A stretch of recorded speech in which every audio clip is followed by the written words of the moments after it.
ನಮಸ್ಕಾರ ವೀಕ್ಷಕರಿಗೆ ವಿಶೇಷ ಸೂಚನೆ. ಇನ್ ಕೇಬಲ್ ಈಗ ಮೆಟ್ರೋಕಾಸ್ಟ್ ಡಿಜಿಟಲ್ ನೆಟ್ವರ್ಕ್ ಆಗಿದ್ದು ಸಿಬಿಎನ್ ಚಾನೆಲ್ ಈಗ ಬದಲಾದ ಹೆಸರಿನೊಂದಿಗೆ ಬಿಜೆಪಿ ಚಾನೆಲ್ ಆಗಿದೆ. ವಾರ್ತೆಗಳ ಪ್ರಾಯೋಜಕರು ಶ್ರೀ ರಾಘವೇಂದ್ರ ಘೀ,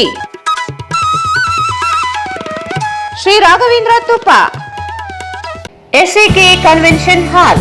Book now flat 50% discount. Save of the season.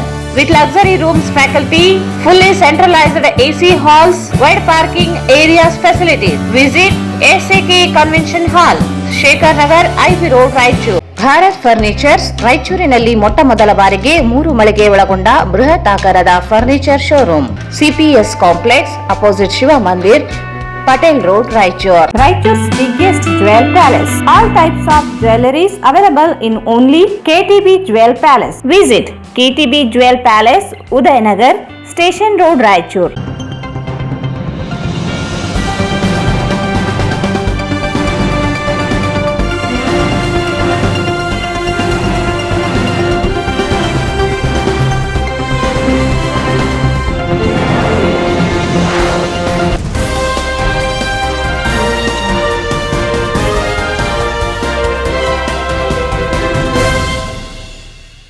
ವಾರ್ತೆಗಳಿಗೆ ಸ್ವಾಗತ. ಮೊದಲಿಗೆ ಮುಖ್ಯಾಂಶಗಳು.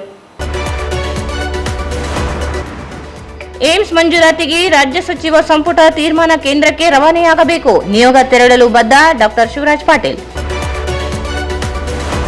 ಬಿಜೆಪಿ ಜಿಲ್ಲಾಧ್ಯಕ್ಷರಾಗಿ ವೀರನಗೌಡ ಲೆಕ್ಕಿಹಾಳ ನೇಮಕ. ಜಿಲ್ಲಾ ಮತ್ತು ತಾಲೂಕು ಪಂಚಾಯಿತಿ ಚುನಾವಣೆ ಸಿದ್ಧರಾಗಿ ಬಸವರಾಜ್ ಮುತ್ತಮೂಡ್.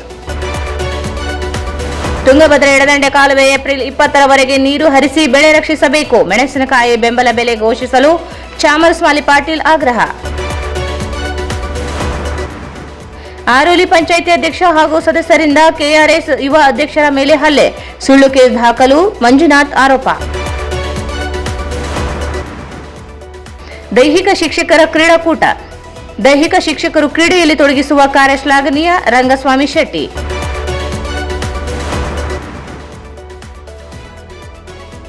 ಕೇಂದ್ರದ ಕಾರ್ಮಿಕ ನೀತಿ ಖಂಡಿಸಿ TUCI ಪ್ರತಿಭಟನೆ.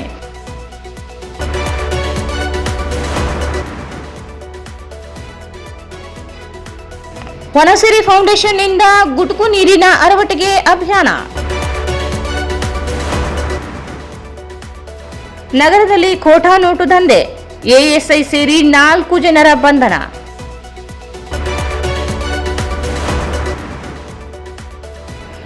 ದ್ವಿತೀಯ PUC ಪರೀಕ್ಷೆ, 39 ವಿದ್ಯಾರ್ಥಿಗಳ ಗೈರು. ಮತ್ತು 1 ವರ್ಷದಲ್ಲಿ ಜಿಲ್ಲೆಯಲ್ಲಿ 371 ಮಕ್ಕಳ ಸಾವು. ರಾಜ್ಯದಲ್ಲಿ 3ನೇ ಸ್ಥಾನಕ್ಕೇರಿದ ಆತಂಕ, ತಾಯಂದಿರ ಸಾವಿನಲ್ಲೂ ಮುಂಚೂಣಿ. ವಾರ್ತೆಗಳ ವಿವರ. ಏಮ್ಸ್ ಕೇವಲ ನನ್ನಿಂದ ಆಗುವುದು ಎನ್ನುವವರ ಹೇಳಿಕೆ ಹಾಸ್ಯಾಸ್ಪದ. ಒಂದು ವೇಳೆ ನನ್ನಿಂದ ಏಮ್ಸ್ ಆಗುವುದಾದರೆ ನಾನು ರಾಜೀನಾಮೆ ಕೊಡುವುದಕ್ಕೂ ಸಿದ್ಧ. ಇಲ್ಲವಾದರೆ ಕಾಂಗ್ರೆಸ್ನ ನಾಯಕರು ರಾಜೀನಾಮೆ ಕೊಡುವವರೇ ಎಂದು ನಗರ ಶಾಸಕ ಡಾ. ಶಿವರಾಜ್ ಪಾಟೀಲ್ ಪ್ರಶ್ನಿಸಿದರು. ಏಮ್ಸ್ ಕೇವಲ ನನ್ನಿಂದ ಆಗುವುದು ಎನ್ನುವವರ ಹೇಳಿಕೆ ಹಾಸ್ಯಾಸ್ಪದ. ಒಂದು ವೇಳೆ ನನ್ನಿಂದ ಏಮ್ಸ್ ಆಗುವುದಾದರೆ ನಾನು ರಾಜೀನಾಮೆ ಕೊಡುವುದಕ್ಕೂ ಸಿದ್ಧ. ಇಲ್ಲವಾದರೆ ಕಾಂಗ್ರೆಸ್ನ ನಾಯಕರು ರಾಜೀನಾಮೆ ಕೊಡುವವರೇ ಎಂದು ನಗರ ಶಾಸಕ ಡಾ. ಶಿವರಾಜ್ ಪಾಟೀಲ್ ಪ್ರಶ್ನಿಸಿದರು. ಅವರು ಇಂದು ನಗರದ ಬಿಜೆಪಿ ಪಕ್ಷದ ಕಚೇರಿಯಲ್ಲಿ ಮಾಧ್ಯಮಗೋಷ್ಠಿಯನ್ನು ಉದ್ದೇಶಿಸಿ ಮಾತನಾಡಿ, ರಾಜ್ಯ ಸರ್ಕಾರ ರಾಯಚೂರಿನಲ್ಲಿ ಏಮ್ಸ್ ಸ್ಥಾಪಿಸುವ ಕುರಿತು ಕೇವಲ ಪತ್ರಗಳನ್ನು ಬರೆಯುತ್ತಿದ್ದಾರೆ. ರಾಜ್ಯ ಸರ್ಕಾರ ತಮ್ಮ ಕ್ಯಾಬಿನೆಟ್ ಸಭೆಯಲ್ಲಿ ಅನುಮೋದನೆ ತೆಗೆದುಕೊಂಡು ಏಮ್ಸ್ ಮಂಜೂರಿಗೆ ಪತ್ರ ಬರೆದರೆ ಒಳಿತಾಗುವುದು. ಕೇವಲ ನಿಯೋಗ ತೆರಳಿದರೆ ಏಮ್ಸ್ ಮಂಜೂರಾಗುವುದಿಲ್ಲ. ಕ್ಯಾಬಿನೆಟ್ ಸಭೆಯಲ್ಲಿ ಅನುಮೋದನೆ ತೆಗೆದುಕೊಂಡರೆ ಏಮ್ಸ್ ಮಂಜೂರಿಗಾಗಿ ಕೇಂದ್ರಕ್ಕೆ ನಿಯೋಗ ತೆರಳುವೆ ಎಂದರು.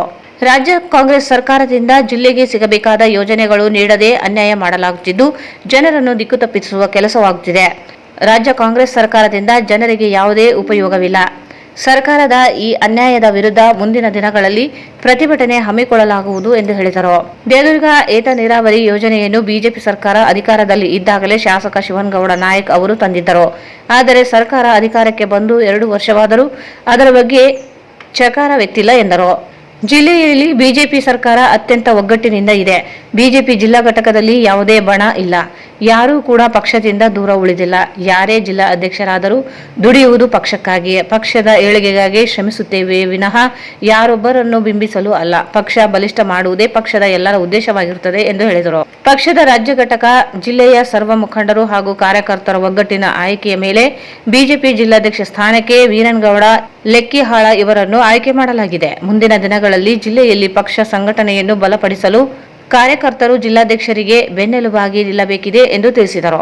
ಮತ್ತು ಇವತ್ತು ನಾವು ವಿಧಾನಸಭೆ ಅಧಿವೇಶನ ನಡೆಯುತ್ತಿದ್ರು ಇಲ್ಲ ತಕ್ಷಣ ತಾವು ಹೋಗಿ ಒಮ್ಮತದ ಅಭ್ಯರ್ಥಿಯಾದಂಥ ಲೆಕ್ಕಿಯಾಳ್ ವೀರನಗೌಡರನ್ನ ನಮ್ಮ ಲಿಂಗ್ಸ್ಗೂಡ್ ಕ್ಷೇತ್ರದ ಮಾಜಿ ಮಂಡಲ ಅಧ್ಯಕ್ಷರಾಗಿ ಕಾರ್ಯನಿರ್ವಹಿಸಿದ್ದಾರೆ. ಮತ್ತು ಈ ಪೂರ್ವದಲ್ಲಿ ಇವತ್ತೇನಿದೆ ಇದಕ್ಕಿಂತ ಪೂರ್ವದಲ್ಲಿ ನಮ್ಮ ರಾಯಚೂರು ಜಿಲ್ಲೆಯ ಜನರಲ್ ಸೆಕ್ರೆಟರಿ ಆಗಿಯೂ ಅವರು ಕಾರ್ಯನಿರ್ವಹಿಸ್ತಾ ಇದ್ದಾರೆ.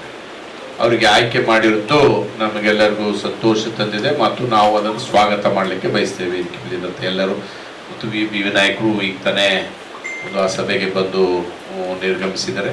ಮತ್ತು ಬಹುಶಃ ನನಗನ್ನಿಸದ ಒಗ್ಗಟ್ಟಿನ ಅಭಿಪ್ರಾಯ ತೆಗೆದುಕೊಂಡು ಇವತ್ತು ಆಯ್ಕೆ ಮಾಡುವಂಥ ಕೆಲಸ ರಾಜ್ಯ ಘಟಕ ಮಾಡಿದೆ ಮತ್ತು ರಾಷ್ಟ್ರೀಯ ಘಟಕಕ್ಕೂ ಇದು ಒಂದು ವಿಷಯ ಅಪ್ಪಣೆ ತಗೊಂಡೇ ತೀರ್ಮಾನ ಮಾಡಿದಂತೆ ಕಾಣಿಸ್ತದೆ.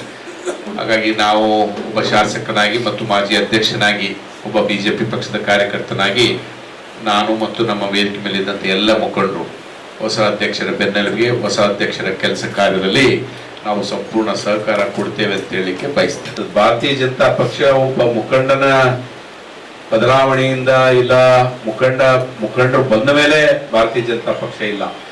ಭಾರತೀಯ ಜನತಾ ಪಕ್ಷದ ಕಟ್ಟಾಳುಗಳು ಕಟ್ಟ ಕಡೆ ಕಾರ್ಯಕರ್ತ ಏನಿದ್ದಾನೆ, ಪ್ರತಿ ಹಳ್ಳಿಯಲ್ಲಿ, ಪ್ರತಿ ವಾರ್ಡಿನಲ್ಲಿ, ಪ್ರತಿ ಊರಲ್ಲಿ, ಪ್ರತಿ ಕೇರಿಯಲ್ಲಿ, ಪ್ರತಿ ಓಣಿಯಲ್ಲಿ ಇದ್ದಾನೆ. ಆ ಮುಖಂಡ, ಆ ಒಂದು ಕಾರ್ಯಕರ್ತರಿಂದ ಭಾರತೀಯ ಜನತಾ ಪಕ್ಷ. ಭಾರತೀಯ ಜನತಾ ಪಕ್ಷ ಅಂದ್ರೆ ಇದು ಪ್ರತಿಯೊಬ್ಬರ ರಕ್ತದಲ್ಲಿರುವಂತ ಪಕ್ಷ. ಹಾಗಾಗಿ ಇದು ಯಾರು ವೀರನಗೌಡರ ಅಧ್ಯಕ್ಷ ಇರ್ತಾರೋ, ಶಿವರಾಜ್ ಪಾಟೀಲ್ ಇರ್ತಾರೋ, ಇದು ಸಂಬಂಧ ಇಲ್ಲ. ನಾವು ಮುಖವಾಡ ಮಾತ್ರ. ಆದ್ರೆ ಭಾರತೀಯ ಜನತಾ ಪಕ್ಷದ ಎಲ್ಲಾ ಕಾರ್ಯಕರ್ತರು ಅಧ್ಯಕ್ಷರೇ. ಕಾರ್ಯಕರ್ತ ಬೇರೆ, ಅಧ್ಯಕ್ಷರಿಗೆ ಬೇರೆ ಸ್ಥಾನಮಾನ ಅವೆಲ್ಲವೂ ಇಲ್ಲ. ನಮ್ಮಲ್ಲಿ ಒಬ್ರು ಪರ್ಮನೆಂಟ್ ಪೋಸ್ಟ್ ಅಂತಂದ್ರೆ ಭಾರತೀಯ ಜನತಾ ಪಕ್ಷದ ಕಾರ್ಯಕರ್ತ. ಪೈಸನೂ ಲಾಭ ಆಗಿಲ್ಲ. ಇವತ್ತು ಏರ್ಪೋರ್ಟ್ ಡಿಕ್ಲೇರ್ ಮಾಡಿದ್ದು ಕಳೆದ 3 ಬಜೆಟ್ಲಿಂದ ಅದೇ ಸೆಂಟೆನ್ಸ್ ಆಗ್ತಾ ಇದ್ದಾರೆ. ನವಲಿ ಜಲಾಶಯನೂ 3 ಬಜೆಟ್ ಅಲ್ಲಿ ಆಯ್ತು ಡಿಕ್ಲೇರ್ ಮಾಡಕ. ಬೊಮ್ಮಾಯಿ ಅವರು ಡಿಕ್ಲೇರ್ ಮಾಡಿದ್ರು, ಸಿದ್ದರಾಮಯ್ಯ ಸಾಹೇಬರು ಡಿಕ್ಲೇರ್ ಮಾಡಿದ್ರು, ಮತ್ತೆ ಈಗ 3rd ಬಜೆಟ್ ಅಲ್ಲೂ ಅದೇ ಬಂದಿದೆ. ಇವತ್ತು ಬೈಪಾಸ್ ಅಂತ ಹೇಳ್ತಾರೆ. ಬೈಪಾಸ್ಗೆ ಲ್ಯಾಂಡ್ ಅಕ್ವಿಷನ್ ಕಾಸ್ಟ್ ಕೊಡ್ಲಾರ್ದ ಲ್ಯಾಂಡ್ ಪೂಲಿಂಗ್ ಅಂತ ಮಾಡಿ ಅದು ಯಾವ ರೈತ ಕೊಡಕ ತಯಾರಿರ್ತಾನ? ಯಾರಾದ್ರೂ ಬೆಲೆ ಬಾಳುವಂತ ಭೂಮಿನ ರೈತ ಲ್ಯಾಂಡ್ ಪೂಲಿಂಗ್ ನಲ್ಲಿ ಕೊಡಕ್ ಆಗ್ತದ? ಕೊಡುವಂತ ಸಾಧ್ಯ ಇಲ್ಲ. ಇವತ್ತು ಅನೇಕ ಲಿಫ್ಟ್ ಇರಿಗೇಷನ್, ಇವತ್ತು ದೇವದುರ್ಗದ ಲಿಫ್ಟ್ ಇರಿಗೇಷನ್ ಸ್ಕೀಮ್ ಸನ್ಮಾನ್ಯ ನಮ್ಮ ಪಕ್ಷದ ಮುಖಂಡರಂತ ಶಿವನಗೌಡ ನಾಯಕರಿದ್ದಂತ ಸಮಯದಲ್ಲಿ ಲಿಫ್ಟ್ ಇರಿಗೇಷನ್ ಸ್ಕೀಮ್ ತಂದಿದ್ರು. ಸರ್ಕಾರ ಬಂದು 2 ವರ್ಷ ಆದ್ರೂ ಅದ್ರ ಬಗ್ಗೆ ಇನ್ನೂ ಚಕಾರ ಎತ್ತೇ ಇಲ್ಲ ಸರ್ಕಾರ.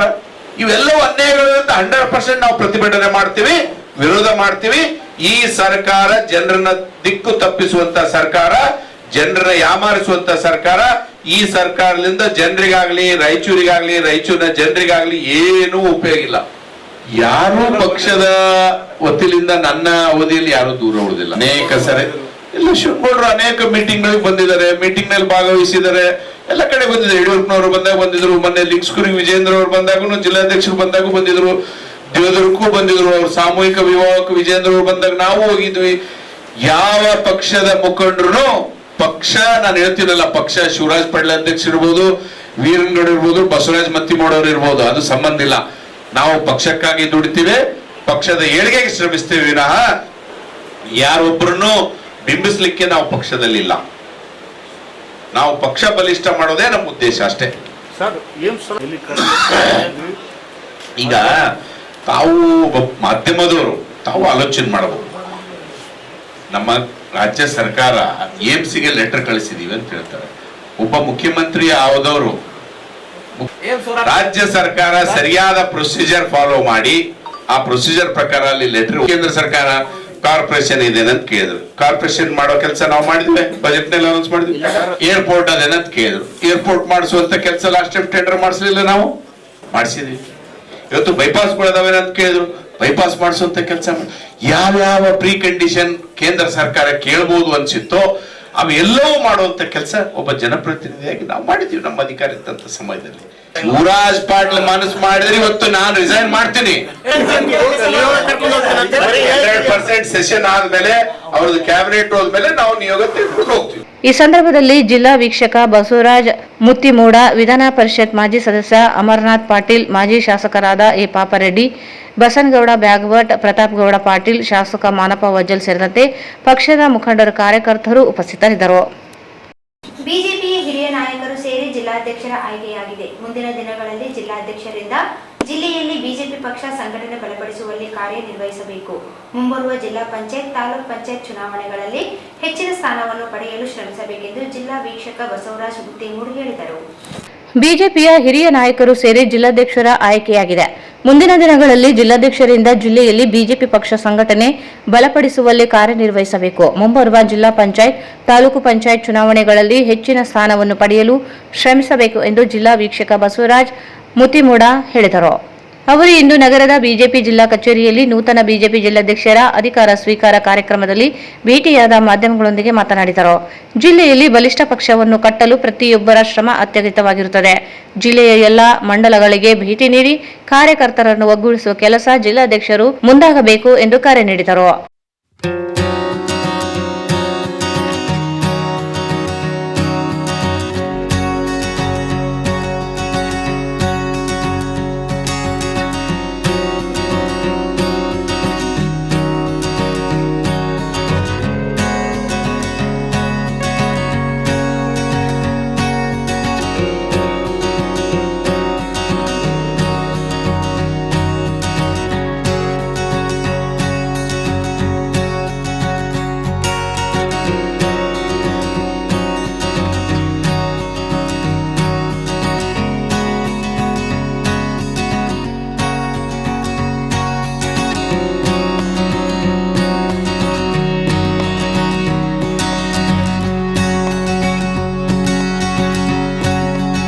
ಇದೇ ವೇಳೆ ಬಿಜೆಪಿ ಜಿಲ್ಲಾಧ್ಯಕ್ಷರಾಗಿ ಅಧಿಕಾರ ಸ್ವೀಕರಿಸಿದ ವೀರನಗೌಡ ಲೆಕ್ಕಿಹಾಳ ಮಾತನಾಡಿ, ಜಿಲ್ಲೆಯ ಎಲ್ಲ ಹಿರಿಯ ಮುಖಂಡರು ಹಾಗೂ ಕಾರ್ಯಕರ್ತರು ಗುರುತರವಾದ ಜವಾಬ್ದಾರಿಯನ್ನು ಹೆಗಲಿಗೆ ಹಾಕಿದ್ದು ಅವರ ಗೌರವಕ್ಕೆ ಚ್ಯುತಿ ಬಾರದ ಹಾಗೆ ಎಲ್ಲ ಹಿರಿಯರ ಮಾರ್ಗದರ್ಶನದೊಂದಿಗೆ ಕಾರ್ಯನಿರ್ವಹಿಸುವುದಾಗಿ ತಿಳಿಸಿದರು.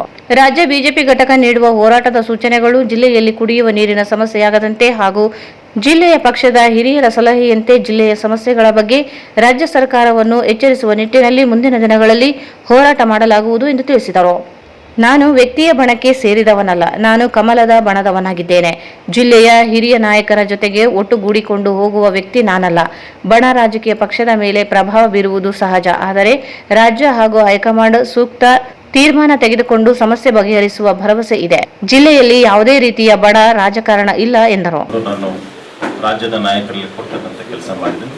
ಇವತ್ತು ರಾಜ್ಯದ ನಾಯಕರು ನೂತನವಾಗಿ ಜಿಲ್ಲಾ ಅಧ್ಯಕ್ಷರು ರಾಯಚೂರು ಜಿಲ್ಲಾ ಅಧ್ಯಕ್ಷರು ವೀರನಗೌಡರಿಗೆ ಅಧ್ಯಕ್ಷರ ಘೋಷಣೆ ಮಾಡೋದು ಕೂಡ ಇವತ್ತು ಹೇಳಿದರು.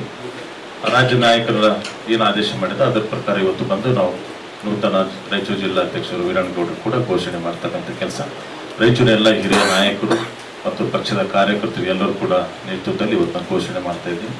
ಮುಂದಿನ ದಿನಗಳಲ್ಲಿ ನೂತನಂತ ಜಿಲ್ಲಾ ಅಧ್ಯಕ್ಷರು ಎಲ್ಲ ಕಾರ್ಯಕರ್ತರನ್ನು ಎಲ್ಲ ಹಿರಿಯರನ್ನು ತಗೊಂಡು ಕೆಲಸಗಳನ್ನು ಮಾಡಬೇಕು. ಬಲಿಷ್ಠವಾದಂಥ ಪಕ್ಷ ಕಟ್ತಕ್ಕಂಥ ಕೆಲಸ ಮಾಡಬೇಕು.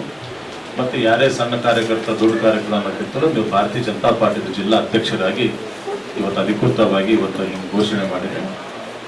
ಭಾರತೀಯ ಜನತಾ ಪಾರ್ಟಿ ಕಾರ್ಯಕರ್ತನಾಗಿ ಜಿಲ್ಲಾ ಅಧ್ಯಕ್ಷನಾಗಿ ಮುಂದಿನ ದಿನಗಳಲ್ಲಿ ತಾಲೂಕು ಜಿಲ್ಲಾ ಚುನಾವಣೆ ಇರುವುದರಿಂದ ಮತ್ತು ಕೆಲವು ದಿನಗಳಲ್ಲಿ ಮತ್ತೆ ಚುನಾವಣೆ ಬರುವುದರಿಂದ ಹೆಚ್ಚಿನ ಸ್ಥಾನಮಾನಗಳನ್ನು ಗೆಲ್ಲಬೇಕು ಅಂತಕ್ಕಂಥದ್ದು ಕೂಡ ಇವತ್ತು ಮನಸ್ಸಿನಲ್ಲಿ ಇಟ್ಟುಕೊಂಡು ಹಗಲು ರಾತ್ರಿಯಲ್ಲಿ ಜಿಲ್ಲಾ ಅಧ್ಯಕ್ಷರು ಎಲ್ಲ ಮಂಡಲಗಳಿಗೆ ವಿಸಿಟ್ ಮಾಡಿ ಕಾರ್ಯಕರ್ತನ ಒಗ್ಗೂಡಿಸಿ ಇವತ್ತು ಮುಂದಿನ ಪಕ್ಷ ಕಟ್ತಕ್ಕಂಥ ಕೆಲಸ ಅವರಿಂದ ಆಗಬೇಕು ಅಂತಕ್ಕಂಥದ್ದು ಕೂಡ ಇವತ್ತು ಈ ಕಾರ್ಯಕ್ರಮ ಕೂಡ ನಮ್ಮ ಗುಲ್ಬರ್ಗ ವಿಧಾನ ಪರಿಷತ್ ಮಾಜಿ ಸದಸ್ಯರಾದಂಥ ಅಮರನಾಥ್ ಗೌಡರು ಕೂಡ ಈ ಕಾರ್ಯಕ್ರಮದಲ್ಲಿ ಭಾಗವಹಿಸಿದ್ದಾರೆ.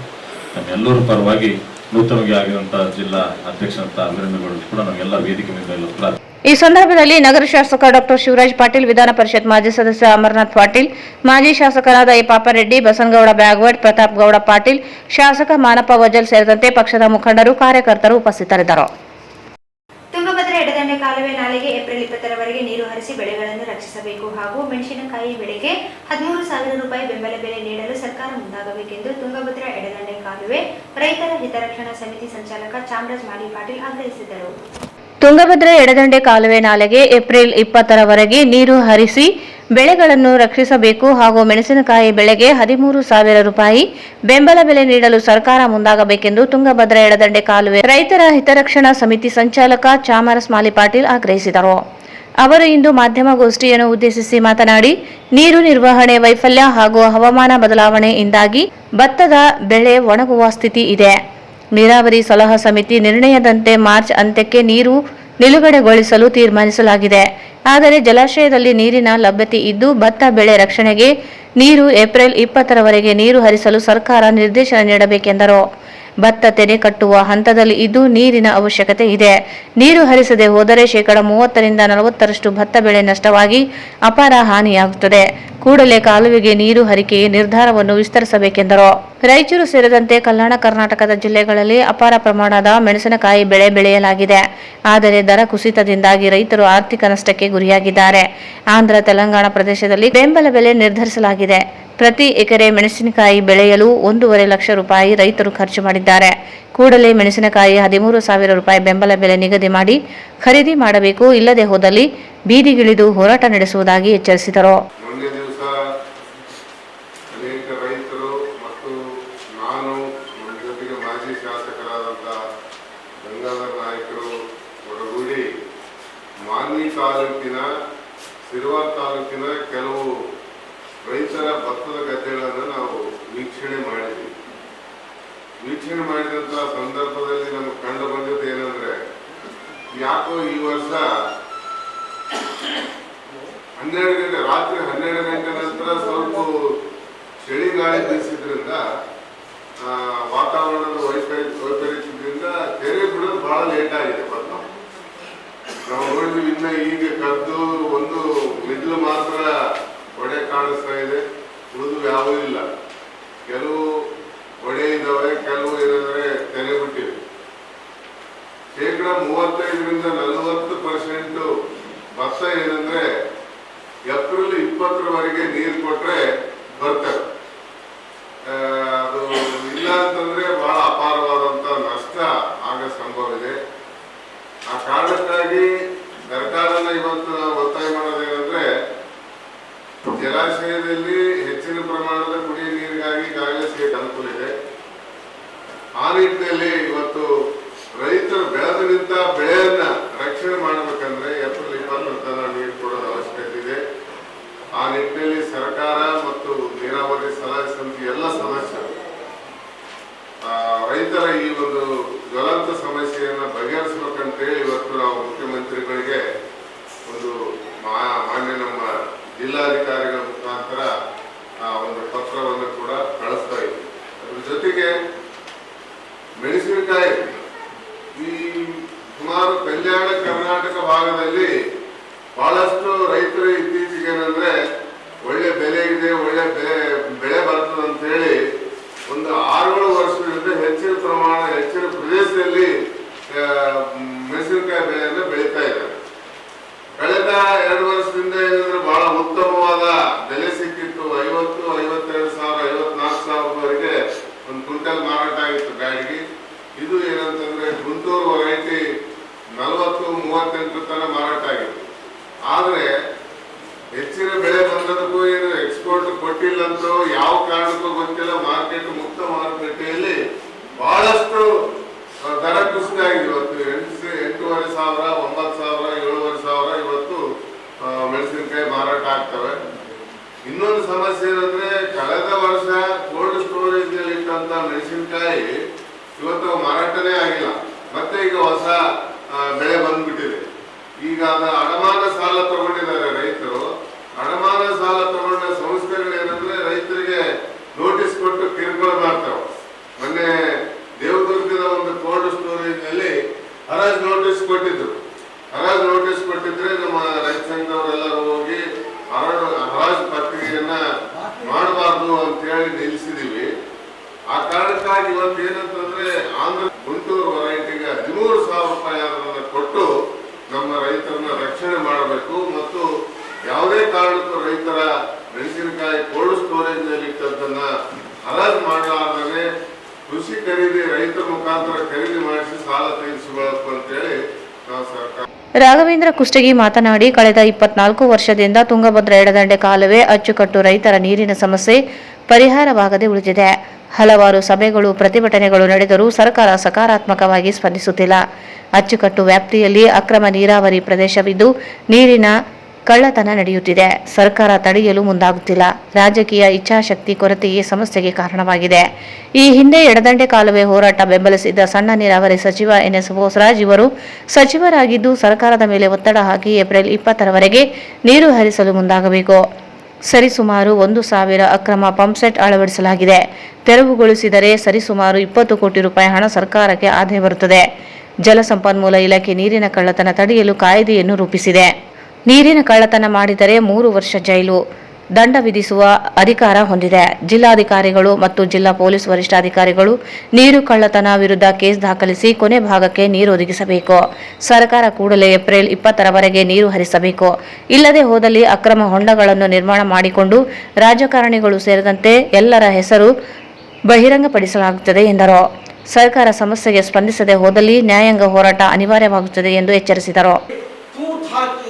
ಹಳ್ಳಕ್ಕೆ ಬಿಟ್ಟು ಹಳ್ಳದ ನೀರು ಶೇಖರಣೆ ಮಾಡಿಕೊಂಡು ಒಂದೊಂದು ಕಡೆಗೆ 30-40 ಪಂಪ್ ಸೆಟ್ಗಳನ್ನು ಇವತ್ತನ್ನು ಹಿಂದಕ್ಕೆ ನಾನು ಪ್ರದರ್ಶನ ಮಾಡಿದೆ. ಇವತ್ತು ತರಬೇಕಾಗಿ ತಂದಿಲ್ಲ, ಈಗ ನಾಗನಗೌಡರು ತರಿಸ್ತಾ ಇದ್ದಾರೆ, ತಾವು ನೋಡ್ಬೇಕು. ಈ ಸಾವಿರಾರು ಪಂಪ್ ಸೆಟ್ಗಳಿಂದ ಅಕ್ರಮ ನೀರಾವರಿ ಏನಾಗ್ತದೆ, ಆ ಭಾಗಕ್ಕೆ ಅದರ ಅಕ್ರಮ ನೀರಾವರಿ ಕಾರಣದಿಂದ ಅಚ್ಚುಕಟ್ಟು ಪ್ರದೇಶದ ಮಾನ್ವಿ ತಾಲೂಕ, ರಾಯಚೂರು ತಾಲೂಕದ 1 ಲಕ್ಷಕ್ಕಿಂತ ಹೆಚ್ಚು ಅಚ್ಚುಕಟ್ಟು ಪ್ರದೇಶದ ಸಿರುವಾರ ಅಚ್ಚುಕಟ್ಟು ಪ್ರದೇಶಕ್ಕೆ ನೀರು ಸಿಗ್ತಾ ಇಲ್ಲ. ಇದು ಬಹಳ ಗಂಭೀರವಾದಂತಹ ಸಮಸ್ಯೆ. ಇದರಿಗೆ 3 ಪಾಯಿಂಟ್ಗಳನ್ನು ನಾನು ಈ ಸಂದರ್ಭದಲ್ಲಿ ಹೇಳಬೇಕಾಗಿದೆ. ಹಾಗೆ ನಮ್ಮ ರಾಜಕೀಯ ಹೇಡಿಯಾಗಿದೆ ಅಂತ, ಜನ ವಿರೋಧಿ ಆಗಿದೆ ಅಂತ ಹೇಳಿ ಸನ್ಮಾನ್ಯ ಯಡಿಯೂರಪ್ಪ ಮುಖ್ಯಮಂತ್ರಿ ಆಗಿದ್ದಾಗ ಚಾಮರ್ಸ್ ಮಾಲಿಪಾಟ್ಗೆ ಹೋಗಿ ಕೊಟ್ಟಂತಹ ಮನವಿ ಪತ್ರದ ಮೇಲೆ ತಕ್ಷಣ ಪೊಲೀಸ್ ಬಂದೋಬಸ್ತನ್ನು ತೆಗೆದುಕೊಂಡು ಅಕ್ರಮ ನೀರಾವರಿಯನ್ನ ಕಟ್ ಮಾಡಬೇಕು ಅಂತ ಹೇಳಿ ತಮ್ಮ ಹಸ್ತಾಕ್ಷರದಲ್ಲಿ ಯಡಿಯೂರಪ್ಪ ಬರೆದರು. ಅವ್ರದ್ದೇನೂ ನಡೆಯಲಿಲ್ಲ. ಇವತ್ತು ಅವರು ಸರ್ಕಾರ ಮೊನ್ನೆ ಕೆಲವು ವರ್ಷ ಕರೋನಾ ಶುರುವಾದ ಸಂದರ್ಭದೊಳಗಡೆ ನೆನಪಿದೆ, ನಾನು ಕಾರ್ತಿಗೆ ಐದಿಗೆ ಹೋಗಿದ್ವಿ. ಅಕ್ರಮ ನೀರಾವರಿ ಪಂಪ್ ಸೆಟ್ಗಳನ್ನು ನಾವೇ ಕರಸೇವೆ ಮಾಡಿ ಕಿಚ್ಚೋಗಿದ್ವಿ ಅಂತ ಒಂದು 400-500 ಜನ ನಾವು ಹೋಗಿದ್ವಿ. ಪೊಲೀಸರು ನಮ್ಮನ್ನು ಅಲ್ಲಿ ಹೋಗ್ಲಿಕ್ಕೆ ಬಿಡಲಿಲ್ಲ. ಕೊನೆಗೆ ಚಾಮರ್ಸ್ ಮಾಲಿಪಾಟಿಲು 1-2 ಜೀಪ್ ಮಂದಿ ನಾವು ಕಾಲುವೆ ಮೇಲೆ ಹೋದಾಗ ಬಸವರಾಜ್ ತಡೇಸೂಗೂರ್ ಅನ್ನೋ ಒಬ್ಬ ವ್ಯಕ್ತಿ ಆ ಟೈಮ್ನಲ್ಲಿ MLA ಇದ್ದ, ಒಂದು ಲಾರಿ ಒಳಗೆ ಕಲ್ಲು ತಗೊಂಡು ಬಂದು ಚಾಮರ್ಸ್ ಮೇಲೆ ಹಲ್ಲೆ ಆಯಿತು. ಅವ್ರು ಕಲ್ಲು ಹೋದ್ರು. ಪೊಲೀಸ್ ರಕ್ಷಣೆ ಒಳಗೆ ಇವರು ಬಂದು ಕೂಡಬೇಕಾಯ್ತು. ಆ ಟೈಮ್ನಲ್ಲಿ ನಮ್ಮ ಜೊತೆಗಾರಿದ್ರು SN ಕೃಷ್ಣ ಸಂದರ್ಭದಲ್ಲಿ ನಡೆದ ಹೋರಾಟದೊಳಗೂ ಸನ್ಮಾನ್ಯ ಬೋಸರಾಜ್ ಅವರು ನಮ್ಮ ಜೊತೆಗಿದ್ರು. ಕಾರ್ತಿಗೆ ಐದಿ ಒಳಗೆ ನಮ್ಮ ಸನ್ಮಾನ್ಯ ಬೋಸರಾಜರಿದ್ದರು. ಅವ್ರು ಏನಂದ್ರು, ಏನ್ರಿ ಸರ್ಕಾರ ಹಿಂಗೆ ಮಾಡಿದ್ರೆ ಹೆಂಗ? ಅವರೆಲ್ಲ BJP MLA ಅವರು ಇದು ಭಾಳ ಅನ್ಯಾಯ, ನಮ್ಮ ಸರ್ಕಾರ ನಮ್ಮ ಕೈ ಕಣ್ತಾಗಿ ನೋಡ್ತಾ ಇಲ್ಲ ಅಂತ ಹೇಳಿ ಸನ್ಮಾನ್ಯ ಬೋಸರಾಜ್ ಅವರು ಅಪಾರ ಕಣ್ಣ ನೀರೇ ಬರ್ಬೇಕೇನೋ ಆ ಸ್ವಲ್ಪ ಒಂದು ಇದನ್ನ ಕಾಳಜಿಯನ್ನು ವ್ಯಕ್ತ ಮಾಡ್ತೀವಿ. ಈಗ ಅವರೇ ಸರ್ಕಾರ ಅವರೇ ಮಂತ್ರಿ ಆಗಿದ್ದಾರೆ. ಆಗ್ತಾ ಇಲ್ಲ. ಕೊನೆಗೆ ನಾನು ಜಿಲ್ಲಾ ಆಡಳಿತಕ್ಕೆ, ಜಿಲ್ಲಾ ಪೊಲೀಸ್ ಆಡಳಿತಕ್ಕೆ ಒಂದು ವಿನಂತಿ ಮಾಡ್ತೇನೆ. ಮೊನ್ನೆ ಕರ್ನಾಟಕ ರಾಜ್ಯ ಸರ್ಕಾರ ಒಂದು ನಿರ್ಣಯ ತಗೊಂಡಿದೆ. ಅಕ್ರಮ ನೀರನ್ನ ಬಳಸಿದ್ರೆ, ಕಾನೂನು ಬಾಹಿರವಾಗಿ ನೀರು ಕಳ್ಳತನ ಮಾಡಿದ್ರೆ ಅವರಿಗೆ 3 ವರ್ಷ ಜೈಲು, 2 ಲಕ್ಷ ರೂಪಾಯಿ ದಂಡ ತಿಳಿಯಾಗಿದೆ. ನಾನು ಬಹಳ ಕೇಳ್ತಾ ಇಲ್ಲ. 1,000 ಪಂಪ್ ಸೆಟ್ ಅವ, ಪಂಪ್ ಸೆಟ್ ಮೂಲಕ ಕಳವಾಗ್ಲಿಕ್ಕತ್ತದ. 1,000 ಇಂಟು 2 ಲಕ್ಷ ಎಷ್ಟು? 1,000 ಇಂಟು 2 ಲಕ್ಷ 20 ಕೋಟಿ ಆಯ್ತು. 20 ಕೋಟಿ ರೊಕ್ಕ ಸರ್ಕಾರಕ್ಕೆ ಸಿಗ್ತದೆ. ನಿಮ್ಗೇನು ಗಮ್ಮಿಲ್ಲ? ನಾನು ಮಾನ್ಯ ಜಿಲ್ಲಾಧಿಕಾರಿಗಳಿಗೆ, ಜಿಲ್ಲಾ ಪೊಲೀಸ್ ವರಿಷ್ಠಾಧಿಕಾರಿ ಕೇಳ್ತಾ ಇದ್ದೇನೆ, ಯಾಕೆ ನಿಮ್ ಗಮನಕ್ಕೆ ಬಂದಿಲ್ಲ ಇದು? ಟಿಸಿಗಳು ಅಕ್ರಮವಾಗಿ ಆ ಕೇಳಿದೆ, ಅದಕ್ಕೇನಂತಾರೆ ಈಗ ಜಸ್ಕಾಂ ಅವ್ರಿಗೆ ಟಿಸಿಗಳನ್ನು ಹಾಕಿದ್ದಾರೆ, 100 ಅಕ್ರಮ ಟಿಸಿಗಳನ್ನು ಹಾಕಿದ್ದಾರೆ. 1000ಕ್ಕಿಂತ ಹೆಚ್ಚು ಪಂಪ್ ಸೆಟ್ಗಳಿವೆ. ಇವನ್ನ ಕಿತ್ತೋಗಲಿಕ್ಕೆ ಇವ್ರ ಕೈ ಇರೋ ಶಕ್ತಿ ಯಾವುದು? ಮೋಸಗಾರರೇ ನೀವು ಉತ್ತರ ಕೊಡಿ, ಜಿಲ್ಲಾಧಿಕಾರಿಗಳೇ ನೀವು ಉತ್ತರ ಕೊಡಬೇಕು, SP ಅವರೇ ನೀವು ಉತ್ತರ ಕೊಡಬೇಕು, ಮಾನ್ಯ ನೀರಾವರಿ ಮಂತ್ರಿಗಳು, ನಮ್ಮ ಉಪಮುಖ್ಯಮಂತ್ರಿಗಳಾಗಿರ್ತಕ್ಕಂಥ DK ಶಿವಕುಮಾರ್ ಅವರೇ ನಮಗೆ ನೀವು ಉತ್ತರ ಕೊಡಬೇಕು. ಈ ಪ್ರಶ್ನೆ ಇಟ್ಕೊಂಡು ನಾವು ಈಗ ನೀರು ಮತ್ತೆ ತೆಗಿಬೇಕು, ತೆಗಿಲಾಗ ನೀರು ಬರೋದು ಕಷ್ಟ ಇದೆ. ಈ ಮಾಧ್ಯಮಗೋಷ್ಠಿ ಮುಗಿದ ಕೂಡಲೇ ಜಿಲ್ಲಾಧಿಕಾರಿಯವರಿಗೆ ಮನವಿ ಪತ್ರ ಕೊಡೋಕೆ ನಾವು ಹೋಗ್ತೀವಿ.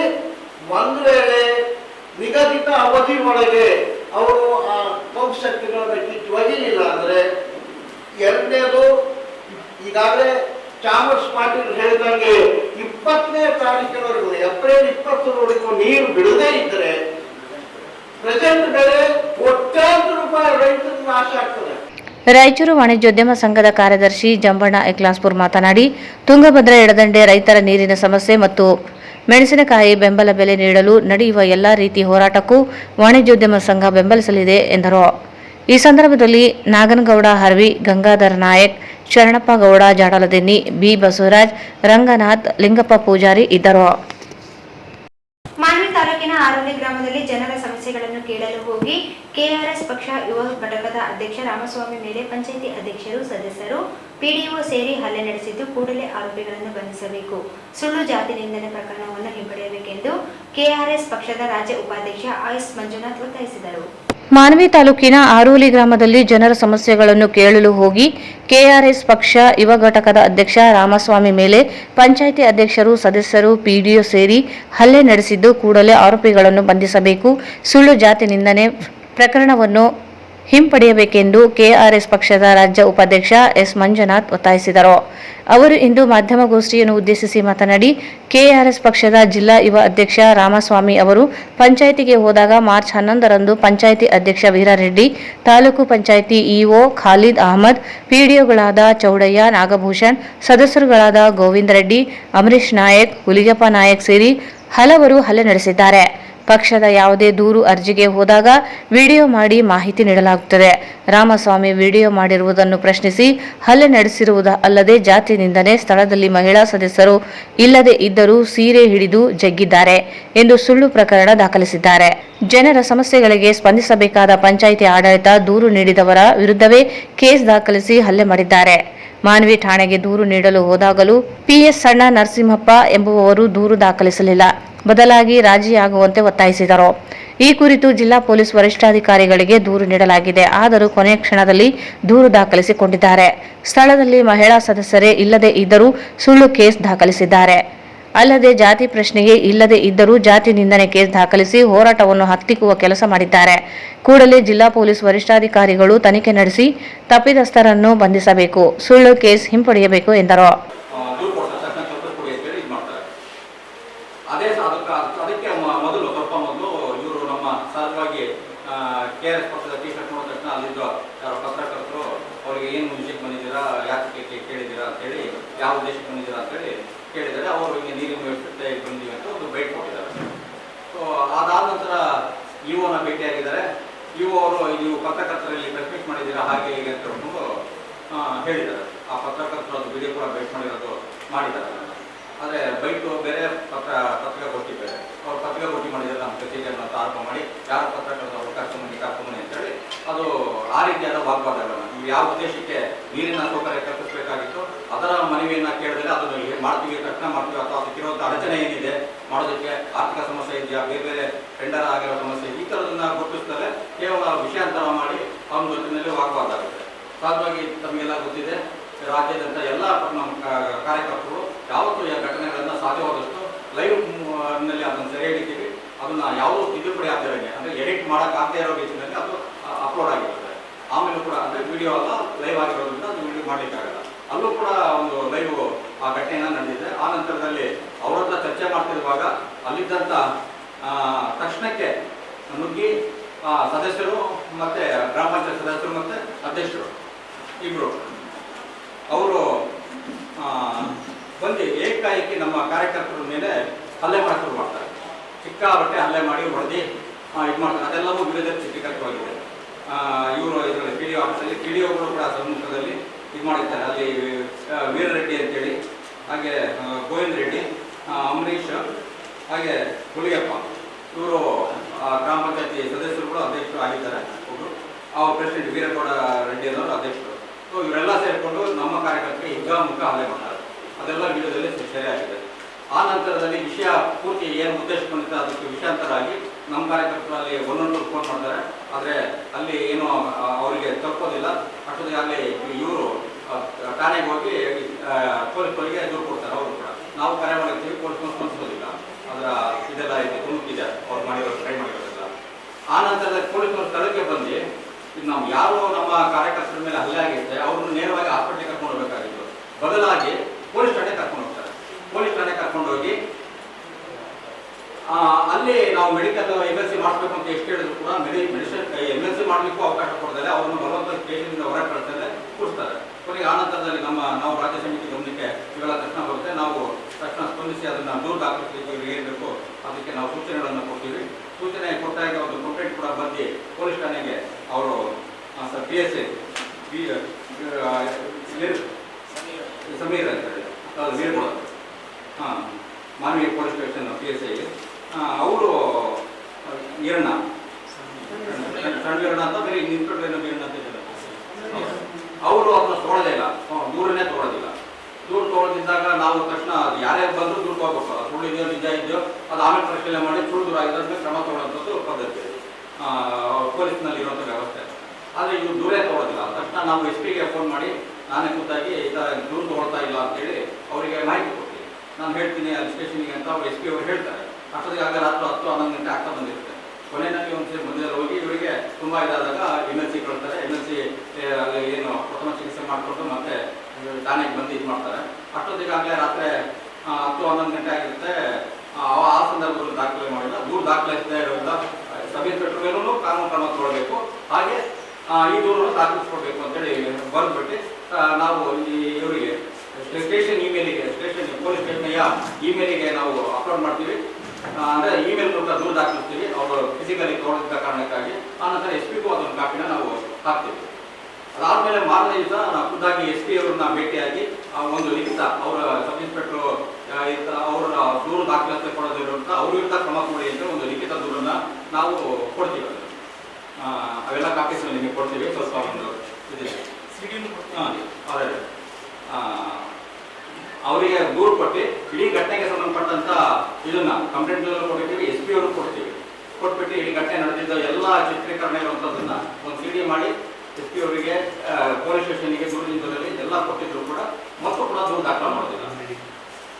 ಆ ನಂತರದಲ್ಲಿ 12ನೇ ತಾರೀಕು ರಾತ್ರಿ ಕೂಡ ಅವತ್ತು ಮಧ್ಯರಾತ್ರಿ ತನಕ ನಾವು ಯಾರು ಹಲ್ಲೆ ಮಾಡಿರ್ತಾರೆ ಅರೋಳಿ ಗ್ರಾಮದ ಪಂಚಾಯತ್ ಸದಸ್ಯರು ಮತ್ತು ಅಧ್ಯಕ್ಷರು ಅವರು ನಾವು ಎದುರುಗಡೆ ಕೂರಿಸ್ಕೊಂಡು ನೀವು ರಾಜಿಯಾಗಿ ಕಂಪ್ಲೇಂಟ್ ಕೊಡಬೇಡಿ, ಕಂಪ್ಲೇಂಟ್ ವಾಪಸ್ ತಗೊಳ್ಳಿ, ಹಾಗೆ ನೀವು ತಗೊಂಡಿಲ್ಲ ಅಂತಂದ್ರೆ ನಿಮ್ಮ ವಿರುದ್ಧ ಅಟ್ರಾಸಿಟಿ ಕೇಸ್ ಹಾಕ್ತೀವಿ ಅಂತೇಳಿ ನೇರವಾಗಿ ಬೆದರಿಕೆ ಹಾಕ್ತಾರೆ. ಇನ್ಸ್ಪೆಕ್ಟರ್ ಸಣ್ಣ ಇನ್ಸ್ಪೆಕ್ಟರ್ ನೇರವಾಗಿ ನಮ್ಮ ಕಾರ್ಯಕರ್ತರಿಗೆ ಬೆದರಿಕೆ ಹಾಕ್ತಾರೆ. ನೀವು ವಾಪಸ್ ಕೊಡ್ಬೇಕಿಲ್ಲ, ನಿಮಗೆ ಅಟ್ರಾಸಿಟಿ ಹಾಕ್ತೀವಿ ಅಂತೇಳಿ ಅವ್ರು ಎದುರುಗಡೆ ಕೂರಿಸ್ಕೊಂಡು ನಾವು ಯಾರು ಕೆಆರ್ಎಸ್ ಪಕ್ಷದ SC ಘಟಕದ ಅಧ್ಯಕ್ಷ ಪಾಯ ಗಣೇಶ್ ಮಾತನಾಡಿ, ಆರೋಲಿ ಪಂಚಾಯಿತಿಗೆ ಹೋದಾಗ ನಡೆದಿರುವ ಹಲ್ಲೆ ಘಟನೆಯಲ್ಲಿ ಕಾನೂನು ದುರ್ಬಳಕೆ ಮಾಡಿಕೊಳ್ಳಲಾಗಿದೆ. ಜಾತಿ ನಿಂದನೆ ಕೇಸ್ ದಾಖಲಿಸಲಾಗಿದೆ. ಅಲ್ಲದೆ ಮಹಿಳೆಯರ ಹೆಸರಿನಲ್ಲಿ ಸುಳ್ಳು ಕೇಸ್ ದಾಖಲಿಸಲಾಗಿದೆ. ಹಲ್ಲೆ ಮಾಡಿರುವ ವಿಡಿಯೋ ಸಾಕ್ಷಿಗಳು ಇದ್ದು ಕೂಡಲೇ ಆರೋಪಿಗಳನ್ನು ಬಂಧಿಸಬೇಕೆಂದರು.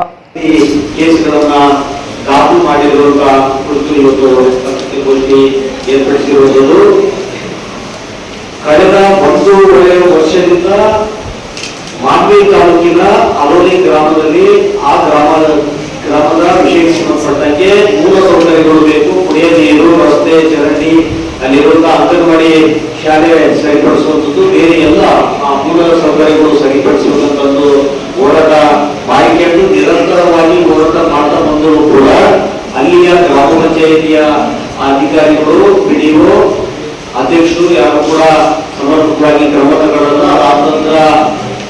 ಪಂಚಾಯತಿ ಇಒ ಖಲೀದ್ ಅಹಮದ್ ಖಾನ್ ಅಂತಂದು ಅವ್ರಿಗೆ ಕೂಡ ಹೋಗಿ ದೂರುಗಳನ್ನು ಕೊಡ್ತಾರ. ಅವರು ಕೂಡ ಸಮರ್ಪಕವಾದಂತಹ ಕ್ರಮಗಳನ್ನು ತಗೊಳ್ಳಲ್ಲ. ಈ ಕುರಿತು ಜಿಲ್ಲಾ ಪಂಚಾಯತ್ ಸಿಇಒ ಕೂಡ ದೂರುಗಳನ್ನು ಕೊಡ್ತಾರ. ಅದು ಕೂಡ ಕ್ರಮ ಆದ್ರೆ ಮೊನ್ನೆ ನಡೆದಂತಹ ಘಟನೆಯಲ್ಲಿ ಅದು ಬೇರೆ ರೀತಿಯೊಳಗೆ ಒಂದು ಚಿತ್ರಣ ಮಾಡುವಂತ ಆ ಮೂಲಕ KRS ಪಕ್ಷದ ಈ ನಾಡಿನಲ್ಲಿ ಒಂದು ಸ್ವಚ್ಛ, ಒಂದು ಪ್ರಾಮಾಣಿಕ, ಒಂದು ಜನಪರ ರಾಜಕಾರಣ ಕಟ್ಟುವಂತ ಕೆಲಸ ಏನ್ ಮಾಡ್ತಾ ಇದೆ KRS ಪಕ್ಷ, ಅದನ್ನ ಅದು ಅನ್ನ ಅನ್ನುವಂತ ರೀತಿಯೊಳಗೆ ಬಿಂಬಿಸಲಿಕ್ಕೆ ನಾವೇ ನಮ್ಮ ಪಕ್ಷದ ಕಾರ್ಯಕರ್ತರು, ನಮ್ಮ ಪಕ್ಷದ ಸೇನಾನಿಗಳು ಮಹಿಳೆಯರ ಮೇಲೆ ಅವರ ಬಟ್ಟೆ ಎಳೆಯುವಂಥದ್ದು, ಅವರ ಮೇಲೆ ಮಾನವತೆಗೆ ಪ್ರಯತ್ನ ಮಾಡಿದ್ರು ಅನ್ನುವಂತ ರೀತಿಯೊಳಗೆ ಸುಳ್ಳು ಕಪೋಲಕಲ್ಪಿತ ಒಂದು ದೂರುಗಳನ್ನ ಕೊಟ್ಟಿರುವಂಥದ್ದು.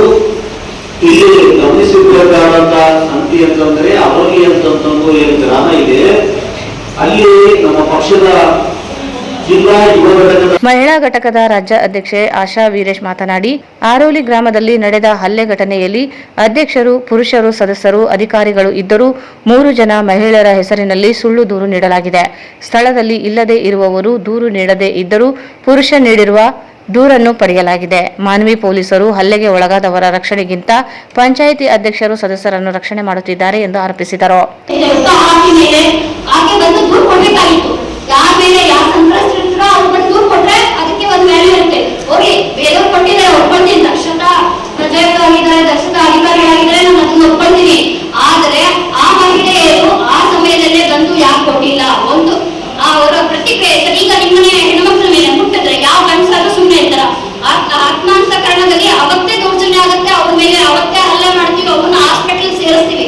ಇವತ್ತು ನಾವೇ ಆಗಿರ್ಲಿ ಮಹಿಳೆಯರ ಮೇಲೆ ಒಂದು ಅಟ್ಲೀಸ್ಟ್ ಒಂದು ಟಚ್ ಮಾಡಿದಾರ ಅಂತ ಹೇಳಿದ್ರು ಅವ್ರನ್ನ ನಾವು ಸುಮ್ಮನೆ ಬಿಡಲ್ಲ, ಇಮಿಡಿಯೇಟ್ ರಿಯಾಕ್ಷನ್ ಇರುತ್ತೆ. ಅಂತದ್ರಲ್ಲಿ ಆ ಮಹಿಳೆಯರ ಆ ಸ್ಥಳದಲ್ಲೇ ಇಲ್ಲ, ಆ ಮಹಿಳೆಯರ ಅಲ್ಲಿ ಬಂದೇ ಇಲ್ಲ.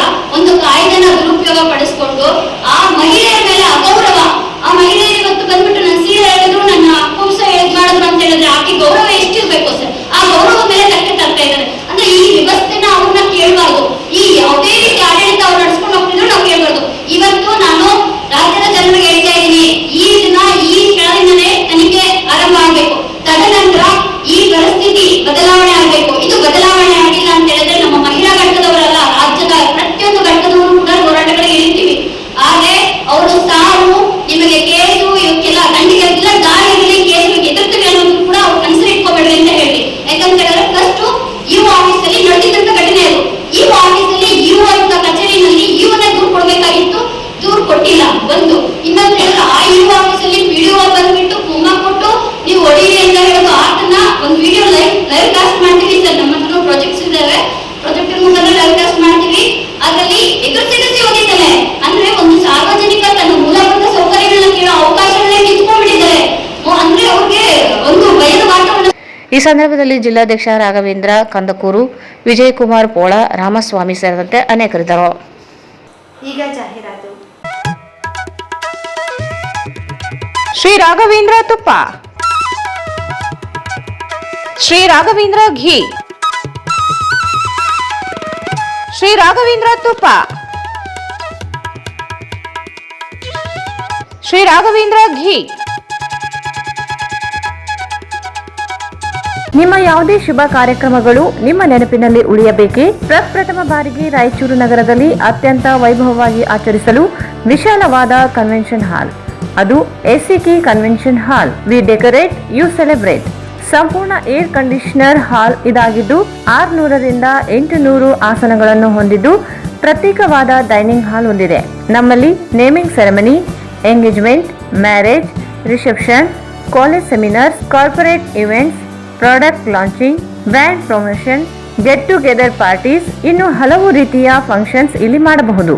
ವಿಶಾಲವಾದ ಪಾರ್ಕಿಂಗ್ ವ್ಯವಸ್ಥೆ ಹೊಂದಿದ್ದು ರೈಲ್ವೆ ಸ್ಟೇಷನ್ ಮತ್ತು bus ಸ್ಟ್ಯಾಂಡ್ಗೆ ಹತ್ತಿರವಿದೆ.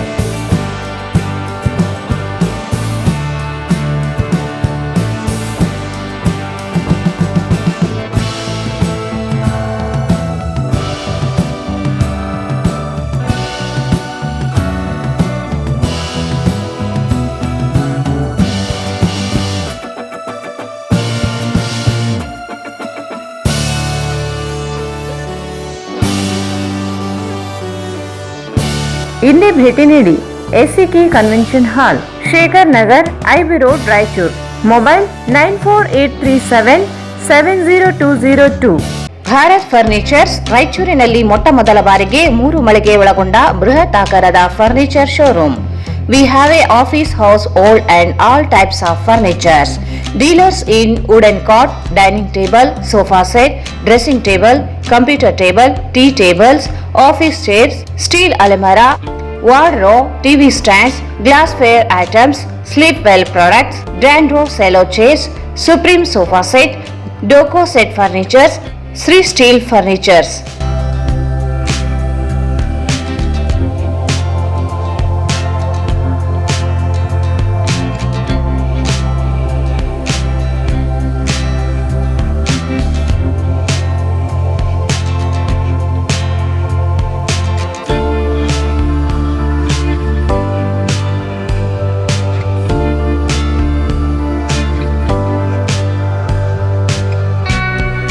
For more details, contact Bharat Furnitures, CPS Complex, opposite Shiva Mandir, Patel Road, Raichur.